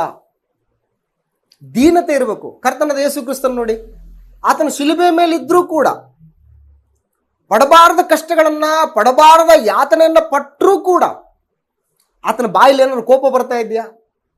ಆತನ ನಿಂದಿಸುವವರ ಪ್ರತಿಯಾಗಿ ನಿಂದಿಸ್ತಾ ಇದ್ದಾನ? ಆತನಿಗೆ ಬೈಯುವವರಿಗೆ ಪ್ರತಿಯಾಗಿ ಬೈತಾ ಇದ್ದಾನ? ಬೈತಾ ಇಲ್ಲ. ಏನಂತ ಇದ್ದಾನ? ಅದಕ್ಕೆ ಬದಲಾಗಿ, ತಂದೆಯೇ ಇವ್ರು ಏನ್ ಮಾಡ್ತಾ ಇದ್ದಾರೋ ಇವರನ್ನು ಅರಿಯರು, ಇವ್ರನ್ನ ಕ್ಷಮಿಸು ಅಂತ ಹೇಳ್ತಕ್ಕಂಥ ದೀನ ಮನಸ್ಸು. ಆ ದೀನ ಮನಸ್ಸು ಇರಬೇಕು ಅಂತ ಹೇಳ್ತಾರೆ. ಆ ದೀನ ಮನಸ್ಸೆಂಬ ವ್ಯಕ್ತಿತ್ವಗಳು ನಮ್ಮಲ್ಲಿ ಇರಬೇಕು ಅಂತ ಹೇಳ್ತಾರೆ. ಸೊ ಆಗ ದೇವ್ರು ಏನ್ ಮಾಡ್ತಾನೆ ಅಂದ್ರೆ ನಮ್ಮ ಆರಾಧನೆಯನ್ನು ಸ್ವೀಕಾರ ಮಾಡ್ತಾರೆ ಅಂತ ಹೇಳ್ತಾರೆ. ಯೋಹಾನ್ ಬರೆದ ಸುವಾರ್ತೆಯಲ್ಲಿ ಒಂದು ಸಂದರ್ಭನ ನೋಡಿದ್ರೆ, ಒಬ್ಬ ಹುಟ್ಟು ಕುರುಡನನ್ನ ಸ್ವಸ್ಥ ಮಾಡಿದಂತ ಒಂದು ಸಂದರ್ಭ. ಕರ್ತನಾದ ಯೇಸು ಕ್ರಿಸ್ತನು ಒಬ್ಬ ಹುಟ್ಟು ಕುರುಡನನ್ನ ಸ್ವಸ್ಥ ಮಾಡ್ತಾನೆ. ಸ್ವಸ್ಥ ಮಾಡಿದ ಮೇಲೆ ಆ ಹುಟ್ಟು ಕುರುಡ ಹೇಳುವಂತ ಒಂದು ಸ್ಟೇಟ್ಮೆಂಟ್ ಅನ್ನ ನಾವು ಗಮನಿಸಿದ್ರೆ, ಆತ ಏನ್ ಹೇಳ್ತಾನೆ ಅಂತಂದ್ರೆ, ದೇವರು ನೀತಿವಂತನ ನಂಬಿಕೆಯನ್ನ, ಪ್ರಾರ್ಥನೆಯನ್ನ ಆತನ ಕೇಳ್ತಾನೆ ಅಂತ ಹೇಳ್ತಾನೆ. ಯೋಹಾನ್ ಬರೆಸುವಾರ್ತೆ 9ನೇ ಅಧ್ಯಾಯ 31ನೇ ವಚನದಲ್ಲಿ ಏನ್ ಹೇಳ್ತಾನೆ? ಭಕ್ತಿಹೀನರ ಪ್ರಾರ್ಥನೆಯನ್ನು ದೇವರು ಕೇಳುವುದಿಲ್ಲ, ಯಾವನು ಭಕ್ತನಾಗಿದ್ದು ಆತನ ಚಿತ್ತದಂತೆ ನಡೆಯುತ್ತಾನೋ ಅವನ ಪ್ರಾರ್ಥನೆಯನ್ನು ಕೇಳುತ್ತಾನೆಂದು ಬಲ್ಲೆವು ಅಂತ ಹೇಳ್ತಾನೆ. ಯಾವನು ಭಕ್ತನಾಗಿದ್ದು ಆತನ ಚಿತ್ತದಂತೆ ನಡೀತಾನೋ ಆತನ ಪ್ರಾರ್ಥನೆಯನ್ನು ಕೇಳ್ತಾನೆ ದೇವರು ಅಂತ ಹೇಳ್ತಾನೆ. ಸೊ ಹಾಗಾಗಿ ದೇವ್ರು ಏನ್ ಮಾಡ್ತಾನೆ? ನೀತಿವಂತನ ಅತ್ಯಾಸಕ್ತಿಯುಳ್ಳ ಪ್ರಾರ್ಥನೆ ದೇವರಿಗೆ ಮೆಚ್ಚುತ್ತಾನೆ, ದೇವರು ಮೆಚ್ಚುತ್ತಾನೆ ಅದನ್ನ ಅಂತ ಹೇಳ್ತಾನೆ. ಹಾಗಾಗಿ ವ್ಯಕ್ತಿತ್ವ ಬಹಳ ಮುಖ್ಯ. ದೀನ ಮನಸ್ಸು ಬಹಳ ಮುಖ್ಯ. ಆ ದೀನ ಮನಸ್ಸಿನಿಂದ ನಾನು ದೇವರ ಸನ್ನಿಧಾನಕ್ಕೆ ಬಂದಾಗ ದೇವರು ನನ್ನ ಆರಾಧನೆಯನ್ನು ಸ್ವೀಕಾರ ಮಾಡ್ತಾನೆ. ಅದನ್ನ ಬಿಟ್ಟು ಏನೋ ಸಂಡೇ ಬರಬೇಕು, ಬಂದೆ, ಇವೆಲ್ಲ ಭಾಗವಹಿಸಿದೆ, ಅದೇನೋ ಮಾಡಬೇಕು, ಮಾಡದೆ, ಓದೆ, ನೋ, ಇದಲ್ಲ ಆರಾಧನೆ. ಹಾಗಾಗಿ ಆರಾಧನೆಯನ್ನ ಮಾಡ್ತಕ್ಕಂತಹ ವ್ಯಕ್ತಿಗಳ ವ್ಯಕ್ತಿತ್ವ ಬಹಳ ಮುಖ್ಯ ಅಂತ ಹೇಳ್ತೀನಿ. ವ್ಯಕ್ತಿಗಳ ವ್ಯಕ್ತಿತ್ವ ಬಹಳ ಮುಖ್ಯ. ಅಂತಹ ವ್ಯಕ್ತಿಗಳ ವ್ಯಕ್ತಿತ್ವವನ್ನ ದೇವ್ರು ಏನ್ ಮಾಡ್ತಾನೆ ಅಂತಂದ್ರೆ ದೇವ್ರು ಮೆಚ್ಚುತ್ತಾನೆ ಅಂತ ಹೇಳ್ತಾನೆ. ಯಾಕೋಬನು ಬರೆದ ಪತ್ರಿಕೆ 4ನೇ ಅಧ್ಯಾಯ 6ನೇ ವಚನದಲ್ಲಿ, ಯಾಕೋಬನು ಬರೆದ ಪತ್ರಿಕೆ 4ನೇ ಅಧ್ಯಾಯ 6ನೇ ವಚನದಲ್ಲಿ, ಆತನು ನಮ್ಮ ಮೇಲೆ ಅತಿಶಯವಾದ ಕೃಪೆಯನ್ನು ನೀಡುತ್ತಾನೆ, ಆದುದರಿಂದ ದೇವರು ಅಹಂಕಾರಿಗಳನ್ನು ಎದುರಿಸ್ತಾನೆ, ದೀನರಿಗಾದರೂ ಕೃಪೆಯನ್ನು ಅನುಗ್ರಹಿಸುತ್ತಾನೆ ಎಂದು ಶಾಸ್ತ್ರವು ಹೇಳುತ್ತದೆ ಅಂತ ಹೇಳ್ತಾನೆ. ಯಾರನ್ನ ಎದುರಿಸ್ತಾನೆ? ದೇವರು ಅಹಂಕಾರಿಗಳನ್ನು ಎದುರಿಸ್ತಾನೆ ಅಂತ ಹೇಳ್ತಾನೆ. ದೇವರಿಗೆ ಅಹಂಕಾರಿಗಳು ಇಷ್ಟ ಇಲ್ಲ. ಅಹಂಕಾರ ಇರಬಾರ್ದು. ನಾನು, ನಂದು, ನನ್ನಿಂದಲೇ, ನೋ, ನೆವರ್. ಈ ಆಲೋಚನೆ ನಮ್ಮಲ್ಲಿ ಯಾರಲ್ಲೂ ಕೂಡ ಬರಬಾರ್ದು, ಯಾವತ್ತೂ ಬರಬಾರ್ದು. ಸೊ ಹಾಗಾಗಿ ಏನ್ ಮಾಡ್ತಾನೆ ಅಂತಂದ್ರೆ ದೇವರು ಅಹಂಕಾರಿಗಳನ್ನ ಎದುರಿಸ್ತಾನೆ, ದೀನರಿಗಾದರೂ ಕೃಪೆಯನ್ನು ಅನುಗ್ರಹಿಸ್ತಾನೆ. ದೀನರಿಗೆ ದೀನ ಮನಸ್ಸುಳ್ಳವರಿಗೆ ಅಂತ ಹೇಳ್ತಾನೆ. ಆ ದೀನ ಮನಸ್ಸು ಇವತ್ತು ನಾವು ಕಾಣಿಕೆಯಾಗಿ ತಂದು ದೇವರಿಗೆ ಅರ್ಪಿಸ್ಬೇಕು ಅಂತ ಹೇಳಿ. ನೀವು ಬರಿಗೆಯಿಂದ ನನ್ನ ಸನ್ನಿಧಿಯಲ್ಲಿ ಕಾಣಿಸ್ಕೊಳ್ಬಾರದು. ಏನ್ ತಗೊಂಡ್ಬರ್ಬೇಕು ಆತನಿಗೆ? ದೀನ ಮನಸ್ಸೆಂಬ ಕಾಣಿಕೆ, ಕರುಣೆ ಎಂಬ ಕಾಣಿಕೆ, ನಮ್ರತೆಯನ್ನು ನಡ್ಕೊಳ್ತಕ್ಕಂಥ ಕಾಣಿಕೆ, ಇವುಗಳನ್ನ ತಂದು ಅರ್ಪಿಸು ಅಂತ ಹೇಳ್ತಾನೆ. ನೀನೇ ನನಗೆ ಬೇಕು ಅಂತ ಹೇಳ್ತಾನೆ. ಅರ್ಪಿಸುವಂತಹ ಕಾಣಿಕೆ ಇವತ್ತು ಮುಖ್ಯನೇ. ಕಾಣಿಕೆ ಮುಖ್ಯನೇ. ಯಾವ್ದ್ಯಾವ್ದೋ ತಂದು ಒಪ್ಸೋದು ಅದಲ್ಲ ಕಾಣಿಕೆ. ದೇವರ ಸನ್ನಿಧಾನಕ್ಕೆ ಯಜ್ಞನ ಅರ್ಪಿಸ್ಬೇಕಾದ್ರೆ ಕುಂಟಾದದ್ದನ್ನ, ಕುರುಡಾದದ್ದನ್ನ, ಅಂಗಹೀನವಾದದ್ದನ್ನ ತಂದು ಅರ್ಪಿಸ್ಬಾರ್ದು. ಶ್ರೇಷ್ಠವಾದಂಥವುಗಳನ್ನ ತಂದು ಏನ್ ಮಾಡ್ಬೇಕು? ಕಾಣಿಕೆನ ಅರ್ಪಿಸ್ಬೇಕು. ಯಾವ್ದಾವ್ದೋ ಸಿಕ್ಕಿದ್ದು ತಂದು ಅರ್ಪಿಸೋಂಗಿಲ್ಲ. ಯಾಜಕಕಾಂಡ ಪುಸ್ತಕದಲ್ಲಿ ಈ ಒಂದು ವಿಷಯವನ್ನು ಗಮನಿಸ್ತೇವೆ.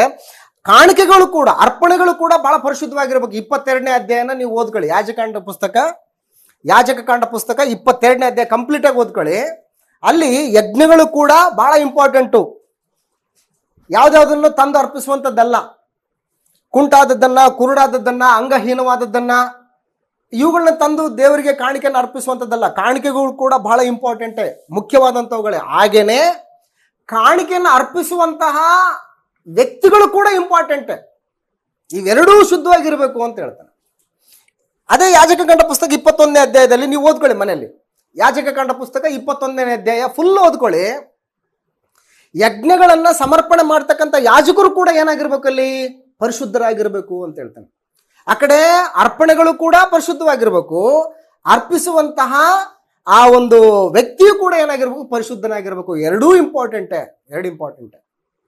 ಆದ್ರೆ ಇಲ್ಲಿ ಏನಾಗ್ತಾ ಇದೆ, ಅರ್ಪಣೆಗಳು ತಗೊಂಡ್ ಬರ್ತಾ ಇದ್ದಾರೆ, ಆದ್ರೆ ವ್ಯಕ್ತಿಗಳು ಮಾತ್ರ ಏನಾಗ್ತಾ ಇಲ್ಲ, ದೇವರಿಗೆ ಮೆಚ್ಚುಗೆ ಆದಂತ ರೀತಿಯಲ್ಲಿ ಇರ್ತಾ ಇಲ್ಲ. ಸೊ ಇದು ಸಮಸ್ಯೆ ಆಗಿರೋದು. ಹಾಗಾಗಿ ಏನ್ ಮಾಡ್ಬೇಕು ಇವಾಗ, ನನ್ನ ಅರ್ಪಣೆಗಳು ಕೂಡ ದೇವರಿಗೆ ಇಷ್ಟ ಆಗ್ಬೇಕು, ನಾನು ಕೂಡ ದೇವರಿಗೆ ಇಷ್ಟ ಆಗ್ಬೇಕಂತಂದ್ರೆ ಏನ್ ಮಾಡ್ಬೇಕು? ಹಾಗಾದ್ರೆ ಏನ್ ಮಾಡ್ಬೇಕು ಅಂತಂದ್ರೆ, ಧರ್ಮೋಪದೇಶ ಕಾಂಡ ಪುಸ್ತಕ 6ನೇ ಅಧ್ಯಾಯ 25ನೇ ವಚನದಲ್ಲಿ ದೇವರು ತನ್ನ ಪ್ರಜೆಗಳಿಗೆ ಹೇಳ್ತಕ್ಕಂಥ ಒಂದು ವಿಶೇಷವಾದಂತ ಸಂಗತಿ ಏನಂತಂದ್ರೆ, ನನ್ನ ಧರ್ಮೋಪದೇಶವನ್ನೆಲ್ಲ ನೀವು ಕೈಕೊಂಡು ನಡಿಬೇಕು ಅಂತ ಹೇಳ್ತಾನೆ. ಧರ್ಮೋಪದೇಶ ಕಾಂಡ ಪುಸ್ತಕ 6ನೇ ಅಧ್ಯಾಯ 25ನೇ ವಚನ, 6ನೇ ಅಧ್ಯಾಯ 25ನೇ ವಚನದಲ್ಲಿ, ನಮ್ಮ ದೇವರಾದ ಯೆಹೋವನು ನಿರೂಪಿಸಿದ ಈ ಧರ್ಮೋಪದೇಶವನ್ನೆಲ್ಲ ನಾವು ಅನುಸರಿಸಿದರೆ ಅಂತ ಹೇಳ್ತಾನೆ. ಎಲ್ಲವನ್ನ, ಅದರಲ್ಲಿ ಒಂದೋ ಎರಡೋ ಅಲ್ಲ, ಧರ್ಮೋಪದೇಶವನ್ನೆಲ್ಲ ಅನುಸರಿಸಿದರೆ ಆತನ ದೃಷ್ಟಿಯಲ್ಲಿ ಏನಾಗ್ತೀವಂತೆ, ನಾವು ನೀತಿವಂತರೆಂದು ಎಣಿಸಲ್ಪಡುವೆಂಬುದಾಗಿ ನೀವು ಉತ್ತರ ಕೊಡಬೇಕು ಅಂತೇಳಿ. ಹಾಗಾಗಿ ನಾನು ದೇವರಿಗೆ ಮೆಚ್ಚುಗೆಯಾದಂತಹ ಕಾಣಿಕೆಯನ್ನ ನಾನು ಏನು ಸಮರ್ಪಿಸ್ಬೇಕಂತಂದ್ರೆ, ಆತನ ವಾಕ್ಯಗಳನ್ನೆಲ್ಲ ಕೈಕೊಂಡು ಹಿಡಿಬೇಕು ನಾನು ಅಂತೇಳಿ. ಆತನ ವಾಕ್ಯಗಳಿಗೆ ಅನುಸಾರವಾದಂಥ ಜೀವಿತನ ಜೀವಿಸಿ ದೇವರು ಮೆಚ್ಚುವಂತ ಕಾಣಿಕೆಯನ್ನು ನಾನು ಸಮರ್ಪಣೆ ಮಾಡಬೇಕು ಅಂತ ಹೇಳ್ತಾನೆ. ಸೊ ಆಗ ದೇವ್ರು ಏನ್ ಮಾಡ್ತಾನೆ ಅಂತಂದ್ರೆ, ನನ್ನ ಕಾಣಿಕೆಯನ್ನು ಮೆಚ್ಚುತ್ತಾನೆ ಅಂತ ಹೇಳ್ತಾನೆ. ಅದನ್ನು ಬಿಟ್ಟು ದೇವರು ಹೇಳಿದಂಥವೆಲ್ಲವುಗಳನ್ನು ಕೂಡ ತಂದು ಒಪ್ಪಿಸ್ಬಿಟ್ಟು ನನ್ನನ್ನು ನಾನು ದೇವರಿಂದ ದೂರ ಮಾಡ್ಕೊಳ್ತೀನಿ ಅಂತಂದ್ರೆ ದೇವರು ಒಪ್ಪಲ್ಲ. ಅದಕ್ಕೆ ಆ ಕಡೆ ಕಾಣಿಕೆ ಅರ್ಪಣೆಗಳು ಕೂಡ ಇಂಪಾರ್ಟೆಂಟೇ, ಅರ್ಪಣೆಗಳನ್ನು ಅರ್ಪಿಸುವಂತಹ ವ್ಯಕ್ತಿಯೂ ಕೂಡ ಇಂಪಾರ್ಟೆಂಟ್. ಮತ್ತಾಯನ ಬರೆಸುವಾರ್ತೆ 23ನೇ ಅಧ್ಯಾಯದಲ್ಲಿ ಇರುವಂತಹ ಒಂದು ಸಂದರ್ಭವನ್ನು ನೋಡಿ ಭಾಗನ ಮುಗಿಸುವಂತ ಪ್ರಯತ್ನ ಮಾಡೋಣ. ಮತ್ತಾಯನ ಬರೆಸುವಾರ್ತೆ 23ನೇ ಅಧ್ಯಾಯದಲ್ಲಿ ಶಾಸ್ತ್ರಿಗಳು ಮತ್ತು ಫರಿಸಾಯರ ವಿಷಯದಲ್ಲಿ ಕರ್ತನಾದ ಯೇಸು ಕ್ರಿಸ್ತನು ಮಾತಾಡ್ತಕ್ಕಂಥ ಮಾತು. ಮತ್ತಾಯನ ಬರೆಸುವಾರ್ತೆ 23ನೇ ಅಧ್ಯಾಯ 23ನೇ ವಚನವನ್ನು ಗಮನಿಸೋಣ. 23. ಅಯ್ಯೋ ಕಪಟಿಗಳಾದ ಶಾಸ್ತ್ರಿಗಳೇ, ಫರಿಸಾಯರೇ, ನೀವು ಮರುಗ, ಸೋಪು, ಜೀರಿಗೆಗಳಲ್ಲಿ 10ರಲ್ಲೊಂದು ಪಾಲು ಕೊಡುತ್ತೀರಿ, ಸರಿ. 10ರಲ್ಲೊಂದು ಪಾಲು ಕೊಡ್ತಾ ಇದ್ರಿ, ಸರಿ, ಓಕೆ. ಈಗ ಸೊಪ್ಪು ಇದೆ 1, 2, 3, 4, 5, 6, 7, 8, 9, ಇದು 10. ಯಾರ್ದಿದು? ಇದು ದೇವ್ರದು. 10ನೇದು ಯಾರ್ದಿದು? ದೇವ್ರದು. ಎತ್ತಿಡ್ತಾ ಇದ್ದಾರೆ. ಮರುಗ, ಸೋಪು, ಜೀರಿಗೆ 1, 2, 3, 4, 5, 6, 7, 8, 9, ಓ ಇದು 10, ಇದು ದೇವ್ರದಪ್ಪ ಅಂತ ಎತ್ತಿಡ್ತಾ ಇದ್ದಾರೆ. Okay good. ಏನಾಗ್ತಾ ಇದೆ ಅಲ್ಲಿ? 10ರಲ್ಲೊಂದು ಪಾಲು ಕೊಡ್ತೀರಿ, ಸರಿ. ಆದರೆ ಧರ್ಮಶಾಸ್ತ್ರದಲ್ಲಿ ಗೌರವವಾದದ್ದು ಯಾವುದು ಅಂದರೆ ನ್ಯಾಯವನ್ನು, ಕರುಣೆಯನ್ನು, ನಂಬಿಕೆಯನ್ನು ಏನಾಗಿದೆ ಅಲ್ಲಿ? ಬಿಟ್ಟುಬಿಟ್ಟಿದ್ದೀರಿ. ಇವುಗಳನ್ನೂ ಮಾಡಬೇಕಾಗಿತ್ತು. ಅವುಗಳನ್ನು ಏನ್ ಮಾಡಬಾರ್ದು? ಬಿಡಬಾರ್ದು. ಅವು ಮಾಡಬೇಕು, ಮತ್ತೇನ್ ಮಾಡಬೇಕು? ಇವು ಮಾಡಬೇಕು. ಎರಡೂ ಇರಬೇಕು. ಇವ್ರು ಏನ್ ಮಾಡ್ತಾ ಇದ್ದಾರೆ? ಬರೀ 10ರಲ್ಲೊಂದು ಪಾಲು ಕೊಡ್ತಾ ಇದಾರೆ ಅಂತೆ. ಏನ್ ಬಿಡ್ತಾ ಇದಾರೆ? ನ್ಯಾಯನ ಬಿಡ್ತಾ ಇದ್ದಾರೆ, ಕರುಣೆಯನ್ನು ಬಿಡ್ತಾ ಇದ್ದಾರೆ, ನಂಬಿಕೆಯನ್ನು ಬಿಟ್ಬಿಟ್ಟಿದ್ದಾರೆ. ಇವು ಇಂಪಾರ್ಟೆಂಟು ಮತ್ತು ಅವನು ಕೂಡ ಇಂಪಾರ್ಟೆಂಟ್ ಅಂತ ಹೇಳ್ತಾರೆ. ಹಾಗಾಗಿ ಮೀಕ ಅಂತಾನೆ, ದೇವರೇ ಯಾವ ಕಾಣಿಕೆಯೊಡನೆ ನಾನು ನಿನ್ನ ಸನ್ನಿಧಾನಕ್ಕೆ ಕಾಣಿಸ್ಕೊಳ್ಳಿ. ತೈಲೋಪತೈಲ ಲಕ್ಷ ತೈಲ ಪ್ರವಾಹಗಳನ್ನು ತಂದು ನಿನಗೆ ಅರ್ಪಿಸ್ಲಾ ಅಥವಾ ನನ್ನ ಜ್ಯೇಷ್ಠ ಪುತ್ರನನ್ನು ನಿನಗೆ ಸಮರ್ಪಿಸ್ಲಾ? ಯಾವ ಕಾಣಿಕೆಯೊಡನೆ ನಾನು ನಿನ್ನ ಸನ್ನಿಧಿಗೆ ಕಾಣಿಸ್ಕೊಳ್ಳಲಿ? ಯಾಕೆ ಈ ಪ್ರಶ್ನೆ ಕೇಳ್ತಾ ಇದ್ದೇನೆ ಅಂತಂದ್ರೆ, ಆಲ್ರೆಡಿ ಏಷ್ಯಾನ ಮುಖಾಂತರ ಹೇಳ್ತಾ ಇದ್ದಾನೆ, ಆಮೋಸನ ಮುಖಾಂತರ ಹೇಳ್ತಾ ಇದ್ದಾನೆ, ನಿಮ್ಮ ಯಜ್ಞಗಳು ನನಗೆ ಸಾಕಾಗೋಯ್ತು, ನಿಮ್ಮ ಓರಿಕರುಗಳ ರಕ್ತ ನನಗೆ ಸಾಕಾಗೋಯ್ತು. ನನಗೆ ಯಾರು ನಿಮ್ಮನ್ನು ನನ್ನ ಪ್ರಾಕಾರಗಳನ್ನು ತುಳಿಯಕ್ಕೆ ಹೇಳಿದ್ದು? ಯಾರು ನಿಮಗೆ ನನ್ನ ಸನ್ನಿಧಾನದಲ್ಲಿ ಕಾಣಿಸ್ಕೊಳ್ಳೋಕೆ ಹೇಳಿದ್ದು? ನನಗಿವೆಲ್ಲ ಸಾಕಾಗೋಯ್ತು. ನನಗೆ ನಿಮ್ಮ ಮನಸ್ಸು ನನ್ನಿಂದ ದೂರ ಆಗಿದೆ. ಓ ಮನುಷ್ಯನೇ, ನೀನು ಏನ್ ಮಾಡಿದೆ? ಕರುಣೆಯನ್ನು ಬಿಟ್ಟಿದ್ಯಾ ನೀನು, ದೀನ ಮನಸ್ಸನ್ನು ಬಿಟ್ಟಿದ್ಯಾ ನೀನು ದೇವರಿಗೆ ನಂಬರವಾಗಿ ನಡ್ಕೊಳ್ಳೋದನ್ನು ಬಿಟ್ಟಿದ್ಯಾ ನೀನು. ಸೊ ಹಾಗಾಗಿ ಇದು ಬೇಕು ನನಗೆ ಅಂತ ಹೇಳ್ತಾ ಇದ್ದಾನೆ. ಅದಕ್ಕೆ ಮೀಕ ಅಂತಾನೆ, ಯಾವ ಕಾಣಿಕೆಯೊಡನೆ ನಿನ್ನ ಸನ್ನಿಧಾನದಲ್ಲಿ ಕಾಣಿಸ್ಕೊಳ್ಳಿ ನಾನು ಅಂತ ಹೇಳ್ತಾನೆ. ಹಾಗಾಗಿ ದೇವರು ತನ್ನ ಸನ್ನಿಧಾನದಲ್ಲಿ ಬರಿಗೆಯಿಂದ ಯಾರನ್ನು ಕೂಡ ಬರಬಾರದು ಅಂತ ಕೇಳ್ತಾನೆ. ಬರಿಗೆಯಿಂದ ಯಾರು ಕಾಣಿಸ್ಕೊಳ್ಬಾರ್ದು. ಮತ್ತೆ ಹಾಗಾದ್ರೆ ಏನ್ ತಗೊಂಡ್ಬರ್ಬೇಕು? ನಾನು ಏನ್ ತಗೊಂಡ್ಬರ್ಬೇಕಂತಂದ್ರೆ ಲಾಸ್ಟ್ ಆ ವಚನ ನೋಡ್ಕೊಂಡು ಮುಗಿಸ್ಬೋಣ. ಮೀಕ ಗ್ರಂಥ 6ನೇ ಅಧ್ಯಾಯ. ಮೀಕ ಗ್ರಂಥ 6ನೇ ಅಧ್ಯಾಯದಲ್ಲಿ, ಮನುಷ್ಯನೇ, ಒಳ್ಳೆಯದು ಇಂಥದ್ದೇ ಎಂದು ಯೆಹೋವನು ನಿನಗೆ ತೋರಿಸಿದ್ದಾನಷ್ಟೇ. ಏನ ಒಳ್ಳೆಯದು? ನ್ಯಾಯವನ್ನು ಆಚರಿಸು, ಯಾವುದು ನ್ಯಾಯವೋ, ಯಾವುದು ಸತ್ಯವೋ, ಯಾವುದು ಅಂಗೀಕಾರಕ್ಕೆ ಯೋಗ್ಯವಾಗಿದೆಯೋ ಅದನ್ನ ನೀನು ಗಟ್ಟಿಯಾಗಿ ಹಿಡ್ಕೊಂಡು ಮುಂದೆ ನಡಿ. ನೀನು ಮನುಷ್ಯ ಸಂಪ್ರದಾಯದ ಅವುಗಳನ್ನ ಅನುಸರಿಸಬೇಡ. ಮನುಷ್ಯ ಕಲ್ಪಿತವಾದಂಥ ಕಟ್ಟಳೆಗಳನ್ನು ಅನುಸರಿಸಿ ನೀನು ಹೋಗ್ಬೇಡ. ದೇವರು ಏನನ್ನು ಕೊಟ್ಟಿದ್ದಾನೆ ಅದನ್ನು ಅನುಸರಿಸು, ನ್ಯಾಯವನ್ನು ಆಚರಿಸು. ಆಮೇಲೆ ಕರುಣೆಯಲ್ಲಿ ಆಸಕ್ತನಾಗಿರು, ಕರುಣೆ ತೋರಿಸು. ದೇವ್ರು ನನ್ನ ಕರುಣೆ ತೋರಿಸಿದಾನ, ದೇವ್ರು ನನ್ನ ಕರುಣೆ ತೋರಿಸಿದಾನೆ, ಯೇಸು ಕ್ರಿಸ್ತನಲ್ಲಿ ನನ್ನ ಕರುಣೆ ತೋರಿಸಿದಾನೆ. ನಾನು ಏನು ಮಾಡ್ಬೇಕು? ಇತರರಿಗೆ ಕರುಣೆ ತೋರಿಸು, ಅವ್ರನ್ನ ಸಹಿಸ್ಕೋ. ನಿನ್ನ ನೆರೆಯವನನ್ನ ನಿನ್ನಂತ ಪ್ರೀತಿ ಮಾಡೆಂಬ ರಾಜಾಜ್ಞೆಯನ್ನ ನಾನು ನೆರವೇರಿಸ್ತಾ ಇದ್ರೆ ನಾನು ಒಳ್ಳೆಯದನ್ನು ಮಾಡುವವನಾಗಿದ್ದೀನಿ ಅಂತೇಳಿ. ಹಾಗೆ ಕರುಣೆಯಲ್ಲಿ ನೀನು ಆಸಕ್ತನಾಗಿರು. ಮೂರನೇದಾಗಿ ನಿನ್ನ ದೇವರಿಗೆ ನಮ್ರವಾಗಿ ನಡೆದುಕೊಳ್ಕೋ, ದೀನ ಮನಸ್ಸಿನಿಂದ ನಡ್ಕೋ. ನಿನ್ನ ದೇವರಿಗೆ ದೀನತೆಯಿಂದ ನಡ್ಕೋ. ನಿನ್ನ ದೇವರ ಸನ್ನಿಧಾನದಲ್ಲಿ ಕೂಡಿ ಬಂದಾಗ ಯಾವುದೇ ರೀತಿಯಾದಂಥ ಆತಂಕ ಪಡುವಂತ ಅವಶ್ಯಕತೆ ಇಲ್ಲ. ಸಮಾಧಾನದೊಡನೆ ಬಾ, ಸಮಾಧಾನದಿಂದ ಬಾ. ಪ್ರಸಂಗಿ ಪುಸ್ತಕದಲ್ಲಿ ವಿಷಯವನ್ನು ಗಮನಿಸಿದ್ರೆ, ಪ್ರಸಂಗಿಯಲ್ಲಿ ಹೇಳ್ತಾ ಇದ್ದಲ್ಲ, ಪ್ರಸಂಗಿ ಪುಸ್ತಕ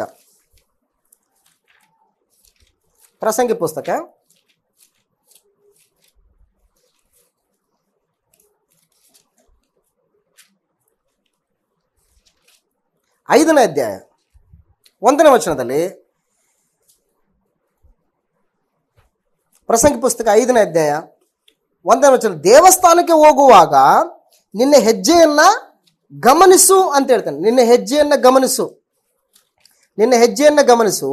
ಮೂಢರ ಯಜ್ಞಕ್ಕಿಂತ ಸಾನ್ನಿಧ್ಯಕ್ಕೆ ಬಂದು ಕಿವಿಗೊಡುವುದು ಲೇಸು. ತಾವು ಮಾಡುವುದು ಅಧರ್ಮವೆಂದು ಮೂಢರಿಗೆ ಗೊತ್ತೇ ಇಲ್ಲ ಅಂತ ಹೇಳ್ತಾನೆ.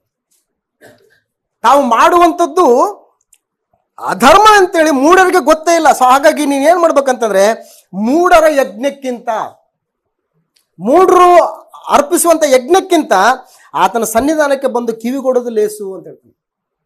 ಕಿವಿಗೊಡು, ಆತನ ಏನ್ ಹೇಳ್ತಾ ಇದ್ದಾನೆ ಕೇಳು, ಆತನ ಹೇಳುವ ಪ್ರಕಾರ ನಿನ್ನ ಜೀವಿತಗಳನ್ನ ತಿದ್ದುಕೋ, ಸರಿಪಡಿಸ್ಕೋ. ದೇವರ ವಾಕ್ಯನ ಕೇಳ್ತೀವಿ ಅಂತಂತಂದ್ರೆ ಏನಂತ ಕೇಳ್ಬೇಕಂತಂದ್ರೆ, ಯಾವ ಉದ್ದೇಶದಿಂದ ಆತನ ಸನ್ನಿಧಾನದಲ್ಲಿ ಕೂಡಿ ಬರಬೇಕು ಅಂತಂದ್ರೆ, ಇವತ್ತು ದೇವರು ನನ್ನ ಜೊತೆಗೆ ಮಾತಾಡ್ತಾ ಇದ್ದಾನೆ ತನ್ನ ವಾಕ್ಯಗಳ ಮುಖಾಂತರ, ನಾನು ತಿದ್ದುಕೊಳ್ಬೇಕು ಅನ್ನೋ ಆಲೋಚನೆಯಿಂದ ಬಂದು ಕೂತ್ಕೋಬೇಕು ಅಂತ ಹೇಳ್ತಾನೆ. ನಾನು ಕಲಿಬೇಕು ಅಂತ ಬರಬಾರ್ದು. ದೇವ್ರ ವಾಕ್ಯನ ಕಲಿಯೋದಕ್ಕೆ ಕೂಡಿ ಬರ್ಬೇಕಾದ್ರೆ ಯಾವ ಮನಸ್ಥಿತಿಯಿಂದ ಬರಬೇಕು ಅಂತಂದ್ರೆ, ನಾನು ಕಲ್ತ್ಕತ್ತೀನಿ ಅನ್ನೋ ಆಲೋಚನೆಯಿಂದ ಬರಬಾರ್ದು. ಕಲ್ತ್ಕೊಂಡು ಏನು ಮಾಡ್ತೀರಿ? ಈಗ ಸ್ಕೂಲಲ್ಲಿ ಹೋಗ್ತಾ ಇದ್ದಾರೆ ಮಕ್ಕಳೆಲ್ಲರೂ, ಸ್ಕೂಲ್ಗೆ ಕಾಲೇಜಿಗೆ ಏನಕ್ಕೆ ಹೋಗ್ತಾರೆ? ಅಲ್ಲಿ ಕಲಿಯೋಕೆ ಹೋಗ್ತಾ ಇದ್ದಾರೆ. ಕಲ್ತ್ಬಿಟ್ಟು ಏನು ಮಾಡ್ತಾರೆ ಅಂದ್ರೆ ಒಂದು ಉದ್ಯೋಗ ಮಾಡ್ತಾರೆ, ಆದಾಯದ ಸಂಪನ್ಮೂಲವನ್ನು ಕಂಡುಕೊಳ್ತಾರೆ. ಅದರಿಂದ ಭೌತಿಕವಾದಂಥ ಎಲ್ಲ ಕೊರತೆಗಳನ್ನು ನೀಗಿಸ್ಕೊಂಡು ಗೌರವಯುತವಾದಂಥ ಜೀವಿತವನ್ನು ಸಮಾಜದಲ್ಲಿ ಜೀವಿಸ್ತಾರೆ. ಆದರೆ ದೇವರ ಸನ್ನಿಧಾನದಲ್ಲಿ ಏನಕ್ಕೆ ಬರ್ಬೇಕಂತಂದ್ರೆ, ಕಲ್ತ್ಕೊಳ್ಳೋಕ್ಕಲ್ಲ. ಏನಕ್ಕೆ? ತಿದ್ದುಪಡಿಯನ್ನು ಮಾಡ್ಕೊಳ್ಳೋಕ್ಕೆ ಅಂತ ಹೇಳ್ತಾನೆ. ತಿದ್ದುಕೊಳ್ಳೋದಕ್ಕೆ ಕೂಡಿ ಬರಬೇಕು ಅಂತ. ಹೌದು, ಇವತ್ತು ನಾನು ದೇವ್ರ ಸನ್ನಿಧಾನಕ್ಕೆ ಹೋಗ್ತಾ ಇದ್ದೇನೆ, ದೇವ್ರು ನನ್ನ ಜೊತೆಗೆ ಏನು ಮಾತಾಡ್ತಾನೆ ಇವತ್ತು, ಆತನ ಮಾತಿನ ಪ್ರಕಾರ ನಾನು ಏನು ಮಾಡ್ತೀನಿ? ನಾನು ತಿದ್ದುಕೊಳ್ತೀನಿ ಅಂತ. ಲಾಸ್ಟ್ ಒಂದು ವಚನ ನೋಡ್ಕೊಂಡು ಮುಗಿಸ್ಬಿಡೋಣ. ಯೆರೆಮೀಯನ ಗ್ರಂಥ 2ನೇ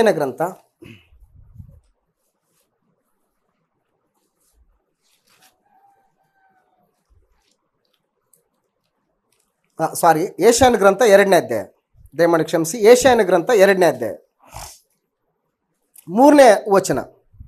ಯೆಶಾಯನ ಗ್ರಂಥ 2ನೇ ಅಧ್ಯಾಯ 3ನೇ ವಚನದಲ್ಲಿ,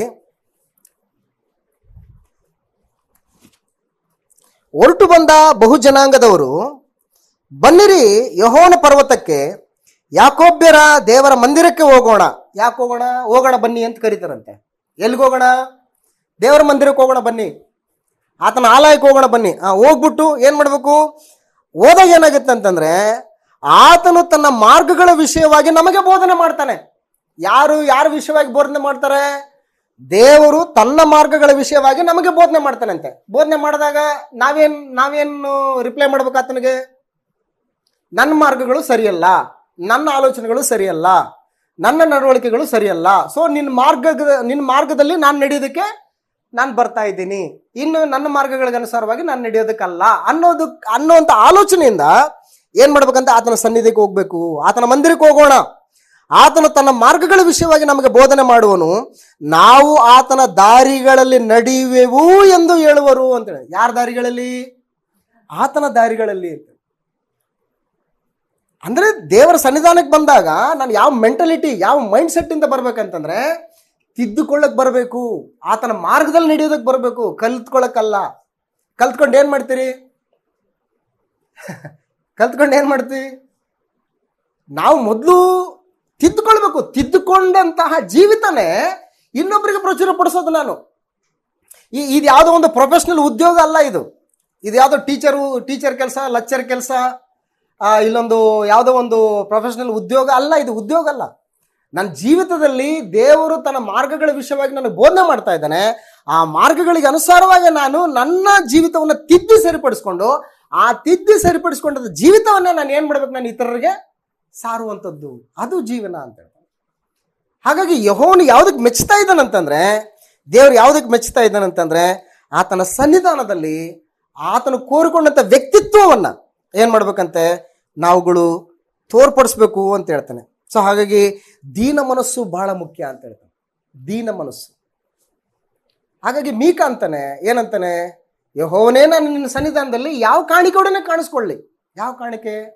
ದೇವ್ರ ಮೆಚ್ಚುವಂಥ ಕಾಣಿಕೆ ಯಾವುದು ಅಂತಂದ್ರೆ, ನ್ಯಾಯವನ್ನು ಆಚರಿಸು, ಕರುಣೆಲ್ಲ ಆಸಕ್ತನಾಗಿರು, ನಿನ್ನ ದೇವರಿಗೆ ಏನಾಗಿರು, ನೀನು ನಮ್ರವಾಗಿ ನಡೆದುಕೋ, ದೀನ ಮನಸ್ಸುಳ್ಳವನಾಗಿರು. ಎಂಥ ಪರಿಸ್ಥಿತಿಯಲ್ಲೂ ಕೂಡ ನೀನು ಧೃತಿಗೆಡಬೇಡ, ನೀನು ಚಂಚಲನಾಗಬೇಡ. ಅಯ್ಯೋ ಬ್ರದರ್ ಏನೋ ಸತ್ಯ ಅಂತೇಳಿ ಇಲ್ಲಿಗೆ ಬಂದ್ಬಿಟ್ಟಿವಿ, ಆದರೆ ಇಲ್ಲೇ ಇರಿ. ವ್ಯಕ್ತಿಗಳನ್ನು ನೋಡಬೇಡಿ. ನೀವು ಯಾವುದನ್ನು ನೋಡಬೇಕು? ವಾಕ್ಯಗಳನ್ನು ನೋಡಬೇಕು. ವ್ಯಕ್ತಿಗಳನ್ನು ನೋಡಿ ನಾನು ನೀತಿಯಿಂದ ಬಿದ್ದು ಹೋಗ್ಬಾರ್ದು. ನಾನು ವ್ಯಕ್ತಿಗಳ ವ್ಯಕ್ತಿತ್ವ ಕೂಡ ಬಹಳ ಮುಖ್ಯನೇ. ಆ ವ್ಯಕ್ತಿಗಳ ವ್ಯಕ್ತಿತ್ವವನ್ನು ದೇವರ ವಾಕ್ಯಾನುಸಾರವಾದಂಥ ರೀತಿಯಲ್ಲಿ ತಿದ್ದುವಂಥ ಪ್ರಕ್ರಿಯೆಯಲ್ಲಿ ನಡೀತಾ ನಾನು ಕೂಡ ದೇವ್ರ ವಾಕ್ಯಾನುಸಾರವಾಗಿ ನಡೆಯೋದ್ರ ಮೂಲಕ ಏನಾಗುತ್ತೆ ಅಂತಂದರೆ, ಕರುಣೆಯಲ್ಲಿ ನಾನು ಆಸಕ್ತನಾಗಿರ್ತೀನಿ, ನ್ಯಾಯವನ್ನು ನಾನು ಆಚರಿಸ್ತೀನಿ, ನನ್ನ ದೇವರಿಗೆ ನಾನು ನಮ್ರವಾಗಿ ನಡ್ಕೊಳ್ತೀನಿ. ಲಾಸ್ಟ್ ಒಂದೇ ವಚನ ನೋಡ್ಕೊಂಡು ಮುಗಿಸ್ಬೋಣ. ಪೇತ್ರನ ಬರೆದ ಮೊದಲನೇ ಪತ್ರಿಕೆ 5ನೇ ಅಧ್ಯಾಯ 5ನೇ ವಚನದಲ್ಲಿ ದೀನ ಮನಸ್ಸು ಅನ್ನುವಂಥದ್ದು ಬಹಳ ಮುಖ್ಯ ಪ್ರೇರೆ. ಪೇತ್ರನ ಬರೆದ ಮೊದಲನೇ ಪತ್ರಿಕೆ 5ನೇ ಅಧ್ಯಾಯ, ಪೇತ್ರನ ಬರೆದ ಮೊದಲನೇ ಪತ್ರಿಕೆ 5ನೇ ಅಧ್ಯಾಯ 5ನೇ ವಚನ. ಸಹೋದರ ಯಾರಾದರೂ ಸಿಕ್ಕರೆ ಓದ್ಬಿಡ್ರಿ, ಮುಗಿಸ್ಬಿಡೋಣ ಅಂತ. 5ನೇ ಅಧ್ಯಾಯ 5ನೇ ವಚನ. ಯೌವನಸ್ಥರೇ ಅದೇ ರೀತಿಯಾಗಿ ಹಿರಿಯರಿಗೆ ಅಧೀನರಾಗಿರ್ರಿ. ನೆಕ್ಸ್ಟ್, ನೀವೆಲ್ಲರೂ ದೀನ ಮನಸ್ಸೆಂಬ ವಸ್ತ್ರದಿಂದ ಸೊಂಟ ಕಟ್ಟಿಕೊಂಡು ಒಬ್ಬರಿಗೊಬ್ಬರು ಏನ್ ಮಾಡ್ಬೇಕಂತೆ? ಸೇವೆ ಮಾಡ್ರಿ. ದೇವರು ಅಹಂಕಾರಿಗಳನ್ನು ಎದುರಿಸ್ತಾನೆ, ದೀನರಿಗಾದರೂ ಕೃಪೆಯನ್ನು ಅನುಗ್ರಹಿಸ್ತಾನೆ ಅಂತ ಹೇಳ್ತಾರೆ. ದೀನತೆಯಿಂದ ಕೂಡಿರ್ಬೇಕು ಅಂತ. ಆತನ ಸನ್ನಿಧಾನಕ್ಕೆ ಬಂದು ಹೆಂಗಿರ್ಬೇಕಂತೆ? ದೀನತೆಯಿಂದ, ನನ್ನನ್ನು ನಾನು ತಗ್ಗಿಸಿಕೊಂಡವನಾಗಿ, ದೀನ ಮನಸ್ಸೆಂಬ ಏನಂತ ನೋಡಿ, ದೀನ ಮನಸ್ಸೆಂಬ ವಸ್ತ್ರದಿಂದ ಸೊಂಟ ಕಟ್ಟಿಕೊಂಡು ಒಬ್ಬರಿಗೊಬ್ಬರು ಸೇವೆ ಮಾಡ್ರಿ. ದೇವರ ಅಹಂಕಾರಿಗಳನ್ನು ಎದುರಿಸ್ತಾನೆ, ದೀನರಿಗಾದರೂ ಕೃಪೆಯನ್ನು ಅನುಗ್ರಹಿಸ್ತಾನೆ. ಇದು ಕೋರ್ತಾ ಇದ್ದಾನೆ ದೇವರು. ಈ ವ್ಯಕ್ತಿತ್ವವನ್ನು ಕೋರ್ತಾ ಇದ್ದಾನೆ. ಇಂಥ ವ್ಯಕ್ತಿತ್ವವನ್ನು ಹೊಂದಿರ್ತಕ್ಕಂಥವ್ರು ಮಾಡುವಂಥ ಆರಾಧನೆಯನ್ನ ದೇವ್ರು ಏನು ಮಾಡ್ತಾನೆ? ಸ್ವೀಕಾರ ಮಾಡ್ತಾನೆ. ಅದಕ್ಕೆ ಮೆಚ್ತಾನೆ. ಹಾಗಾಗಿ ಲೆಕ್ಕವಿಲ್ಲದ ಹೋಮ ಪುಷ್ಟ ಪಶುಗಳ ಯಜ್ಞ ನನಗೆ ಬೇಡ ಅಂತ ಹೇಳ್ತಾನೆ. ಯಜ್ಞ ನನಗೆ ಬೇಡ. ವಾದ್ಯಗಳನ್ನು ಬಾರಿಸ್ತಾ ಇದ್ರಿ, ವೀಣೆಗಳನ್ನು ಬಾರಿಸ್ತಾ ಇದ್ರಿ, ನಿಮ್ಮ ಮನಸ್ಸಿಗೆ ಬಂದಂಗೆ ಬಾರಿಸ್ತಾ ಇದ್ರಿ, ನಿಮ್ಮ ಮನಸ್ಸು ನನ್ನಿಂದ ದೂರ ಆಗಿದೆ. ಹಾಗಾಗಿ ಇವು ಬೇಡ ನನಗೆ, ಇವು ಸಾಕಾಯ್ತು ನನಗೆ, ನೀವು ಬೇಕು ನನಗೆ. ಅರ್ಪಣೆಯನ್ನ ಅರ್ಪಿಸುವಂತಹ ವ್ಯಕ್ತಿ ಮುಖ್ಯ ಅಂತ ಹೇಳ್ತಾನೆ. ಅರ್ಪಣೆಗಳು ಕೂಡ ಮುಖ್ಯನೇ. ಅರ್ಪಣೆ ಕೂಡ ಮುಖ್ಯ, ಅರ್ಪಣೆಗಳನ್ನು ಅರ್ಪಿಸುವಂತಹ ವ್ಯಕ್ತಿ ಕೂಡ ಮುಖ್ಯ. ಎರಡೂ ಮುಖ್ಯ ಅಂತ ಹೇಳ್ತಾನೆ. ಈ ಕಡೆ ಅರ್ಪಣೆಗಳು ಸರಿಯಾಗಿದ್ದು ವ್ಯಕ್ತಿ ಸರಿ ಇಲ್ಲ ಅಂತಂದ್ರೆ ದೇವರು ಅದನ್ನು ಸ್ವೀಕಾರ ಮಾಡಲ್ಲ. ಈ ಕಡೆ ವ್ಯಕ್ತಿ ಚೆನ್ನಾಗಿದ್ದು ಅರ್ಪಣೆಗಳು ಕೂಡ ಸರಿ ಇಲ್ಲ ಅಂತಂದ್ರೂ ಕೂಡ ದೇವರು ಏನ್ ಮಾಡಲ್ಲ? ಸ್ವೀಕಾರ ಮಾಡಲ್ಲ. ಎರಡೂ ಚೆನ್ನಾಗಿರ್ಬೇಕು. ಯಾವ ಕಾಣಿಕೆಯೊಡನೆ ನನ್ನ ಸನ್ನಿಧಾನ ಕಾಣಿಸ್ಕೊಳ್ಳಿ ಅಂತಂದ್ರೆ ಆ ಕಾಣಿಕೆ ಕೂಡ ಶ್ರೇಷ್ಠವಾಗಿರ್ಬೇಕು. ಕಾಣಿಕೆಯನ್ನು ಅರ್ಪಿಸುವಂತ ವ್ಯಕ್ತಿ ಕೂಡ ಏನಾಗಿರ್ಬೇಕು? ಶ್ರೇಷ್ಠವಾಗಿರ್ಬೇಕು ಅಂತ. ಸೊ ಅಂತ ಆರಾಧನೆಯನ್ನು ಏನ್ ಮಾಡ್ತಾನೆ? ದೇವರು ಸ್ವೀಕಾರ ಮಾಡ್ತಾನೆ, ಅದಕ್ಕೆ ಮೆಚ್ತಾನೆ. ಅದರ ಒಂದು ವಾಸನೆ ಆತನಿಗೆ ಗಮಗಮಿಸ್ತದೆ ಅಂತ ಹೇಳ್ತಾರೆ. ಅದನ್ನು ಬಿಟ್ಟು ಕೋಟ್ಯಾಂತರ ಜನ ಇವತ್ತು ಪ್ರಪಂಚದಲ್ಲಿ ಕೂಡಿ ಬರ್ತಾ ಇದ್ದಾರೆ. ಆದ್ರೆ ಎಷ್ಟು ಜನರ ಆರಾಧನೆಯನ್ನ ದೇವರು ಅಂಗೀಕಾರ ಮಾಡ್ತಾನೆ ಅನ್ನುವಂಥದ್ದು ದೊಡ್ಡ ಪ್ರಶ್ನೆ ಪ್ರೇರೆ. ದೇವರು ಇಂಥವರ ಆರಾಧನೆಯನ್ನ ನಾನು ಸ್ವೀಕಾರ ಮಾಡ್ತೀನಿ ಅಂತಕ್ಕಂಥವರ ಸಾಲಿನಲ್ಲಿ ಇವತ್ತು ನಾನು ನೀನು ಇರ್ಬೇಕನ್ನೋದು ದೇವರ ಒಂದು ಉದ್ದೇಶ. ಆ ಉದ್ದೇಶದಿಂದ, ದೇವರ ಆ ಪ್ರೀತಿಯಿಂದ ಇವತ್ತು ನಮಗೆ ವಾಕ್ಯಗಳ ಮುಖಾಂತರವಾಗಿ ತಿಳಿಸ್ತಾ ಇದ್ದಾನೆ. ಯಾವ ಕಾಣಿಕೆಯೊಡನೆ ಆತನ ಸನ್ನಿಧಾನದಲ್ಲಿ ನಾವು ಕಾಣಿಸ್ಕೊಳ್ಬೇಕು ಅಂತಂದ್ರೆ, ಕಾಣಿಕೆ ಇಲ್ಲದೆ ಯಾರೂ ಕೂಡ ಆತನ ಸನ್ನಿಧಾನದಲ್ಲಿ ಕಾಣಿಸ್ಕೊಳ್ಬಾರ್ದು ಅಂತಂದ್ರೆ ಯಾವ ಕಾಣಿಕೆ ಅದು? ಯಾವ ಕಾಣಿಕೆ? ದುಡ್ಡಲ್ಲ, ದುಡ್ಡು ಮುಖ್ಯವಾಗಿರ್ಬೇಕು. ಆಮೇಲೆ ದುಡ್ಡನ್ನು ಅರ್ಪಿಸುವಂತ ಮನಸ್ಸು ಕೂಡ ಏನಾಗಿರ್ಬೇಕು? ಮುಖ್ಯವಾಗಿ, ಎರಡೂ ಮುಖ್ಯವಾಗಿರ್ಬೇಕು. ಕಾಣಿಕೆಯನ್ನ ಸಮರ್ಪಣೆ ಮಾಡಬೇಕು ಅಂತಂದ್ರೆ ತುಂಬಾ ಜನರು, ನಾನು ಗಮನಿಸಿದ ಮಟ್ಟಿಗೆ, ಕಾಣಿಕೆ ಭಾಗ ಬಂದಾಗ ಕಾಣಿಕೆ ಚೀಲ ಅವ್ರ ಬಳಿಯಲ್ಲಿ ಹೋದಾಗ ಅವಾಗ ಹುಡುಕ್ತಾ ಇರ್ತಾರೆ, ಜೇಬಲ್ಲಿ ಹುಡುಕ್ತಾ ಇರ್ತದೆ, ಚಿಲ್ಲರೆ ಪಲ್ಲರೆ ಸಿಗ್ತದೇನೋ ಅಂತ ಹೇಳ್ಬಿಟ್ಟು. ನಾನು ಗಮನಿಸಿದ ಮಟ್ಟಿಗೆ ಬೇರೆ ಬೇರೆ ಕಡೆ ಅದಲ್ಲ. ಕಾಣಿಕೆ ಸಮರ್ಪಣೆ ಮಾಡೋದಕ್ಕೆ ನೀನು ಆತನ ಸನ್ನಿಧಾನಕ್ಕೆ ಬರುವಾಗಲೇ ನೀನು ಏನು ಮಾಡ್ಬೇಕು? ಅಲ್ಲಿ ಮನೇಲಿ ನಿರ್ಧರಿಸ್ಕೊಳ್ಬೇಕು, ನಾನು ಯಾವ ಕಾಣಿಕೆಯೊಡನೆ ಆತನ ಸನ್ನಿಧಾನದಲ್ಲಿ ಕಾಣಿಸ್ಕೊಳ್ಳಿ. ಆ ಕಾಣಿಕೆನೂ ಇಂಪಾರ್ಟೆಂಟೇ. ನೆಕ್ಸ್ಟು ಆತನು ಮೆಚ್ಚುವಂಥ, ಆತನು ಕೋರುವಂಥ ಕಾಣಿಕೆನೂ ಕೂಡ ನಾನು ತಗೊಂಡು ಹೋಗ್ಬೇಕು. ದೇವರೇ, ಇಡೀ ವಾರವಲ್ಲ, ಇಡೀ ತಿಂಗಳಲ್ಲ, ನಾನು ಈ ಕಾಣಿಕೆಯನ್ನು ಸಂಪಾದನೆ ಮಾಡ್ಕೊಂಡಿದ್ದೀನಿ. ನನ್ನ ನೆರೆಯವನನ್ನು ನನ್ನಂತೆ ಪ್ರೀತಿ ಮಾಡಿದ್ದೀನಿ, ರಾಜಾಜ್ಞೆಯನ್ನು ನೆರವೇರಿಸಿದ್ದೀನಿ, ದೀನ ಮನಸ್ಸೆಂಬ ವಸ್ತ್ರದಿಂದ ಸೊಂಟ ಕಟ್ಟಿಕೊಂಡು ಸೇವೆ ಮಾಡಿದ್ದೀನಿ. ಈ ಕಾಣಿಕೆಯೊಡನೆ ನಿನ್ನ ಸನ್ನಿಧಾನಕ್ಕೆ ಕಾಣಿಸ್ತಾ ಇದ್ದೀನಿ ಅಂತಾಗ ದೇವರು ಆ ಕಾಣಿಕೆಯನ್ನು ಸ್ವೀಕಾರ ಮಾಡಿಕೊಂಡು ಅದರ ವಾಸನೆಯಿಂದ ಏನು ಮಾಡ್ತಾನೆ ಅಂದರೆ, ದೇವರು ಆತನಿಗೆ ಘಮಘಮಿಸಲು ಆತನು ಸಂತೋಷವುಳ್ಳವನಾಗ್ತಾನೆ ಅಂತ ಹೇಳ್ತಾನೆ. ಸೊ ಹಾಗಾಗಿ ಅಂಥ ಕಾಣಿಕೆಯೊಡನೆ ನಾವೆಲ್ಲರೂ ಕೂಡ ಆತನ ಸನ್ನಿಧಾನದಲ್ಲಿ ಪ್ರವೇಶ ಮಾಡೋಣ. ಆ ಕಾಣಿಕೆ ಮುಖಾಂತರ ದೇವರು ನಮ್ಮನ್ನು ಮೆಚ್ಚಿ ನಮ್ಮನ್ನು ಇನ್ನಷ್ಟು ಬಲಪಡಿಸಿ ತನ್ನ ಪ್ರಭಾವದ ಐಶ್ವರ್ಯಕ್ಕೆ ತಕ್ಕ ಹಾಗೆ ನಮ್ಮನ್ನು ಬಲಪಡಿಸಿ ಪ್ರೋತ್ಸಾಹಿಸಿ ಮುಂದರಿಸಲಿ ಎಂಬುದಾಗಿ ನನ್ನನ್ನು ಎಚ್ಚರಿಸಿಕೊಂಡು ನಿಮ್ಮನ್ನು ಎಚ್ಚರಿಸಿ ಈ ವಾಕ್ಯ ಭಾಗ ಇಲ್ಲಿಗೆ ಮುಕ್ತಾಯ ಮಾಡ್ತೀನಿ. ಎಲ್ರಿಗೂ ವಂದನೆಗಳು.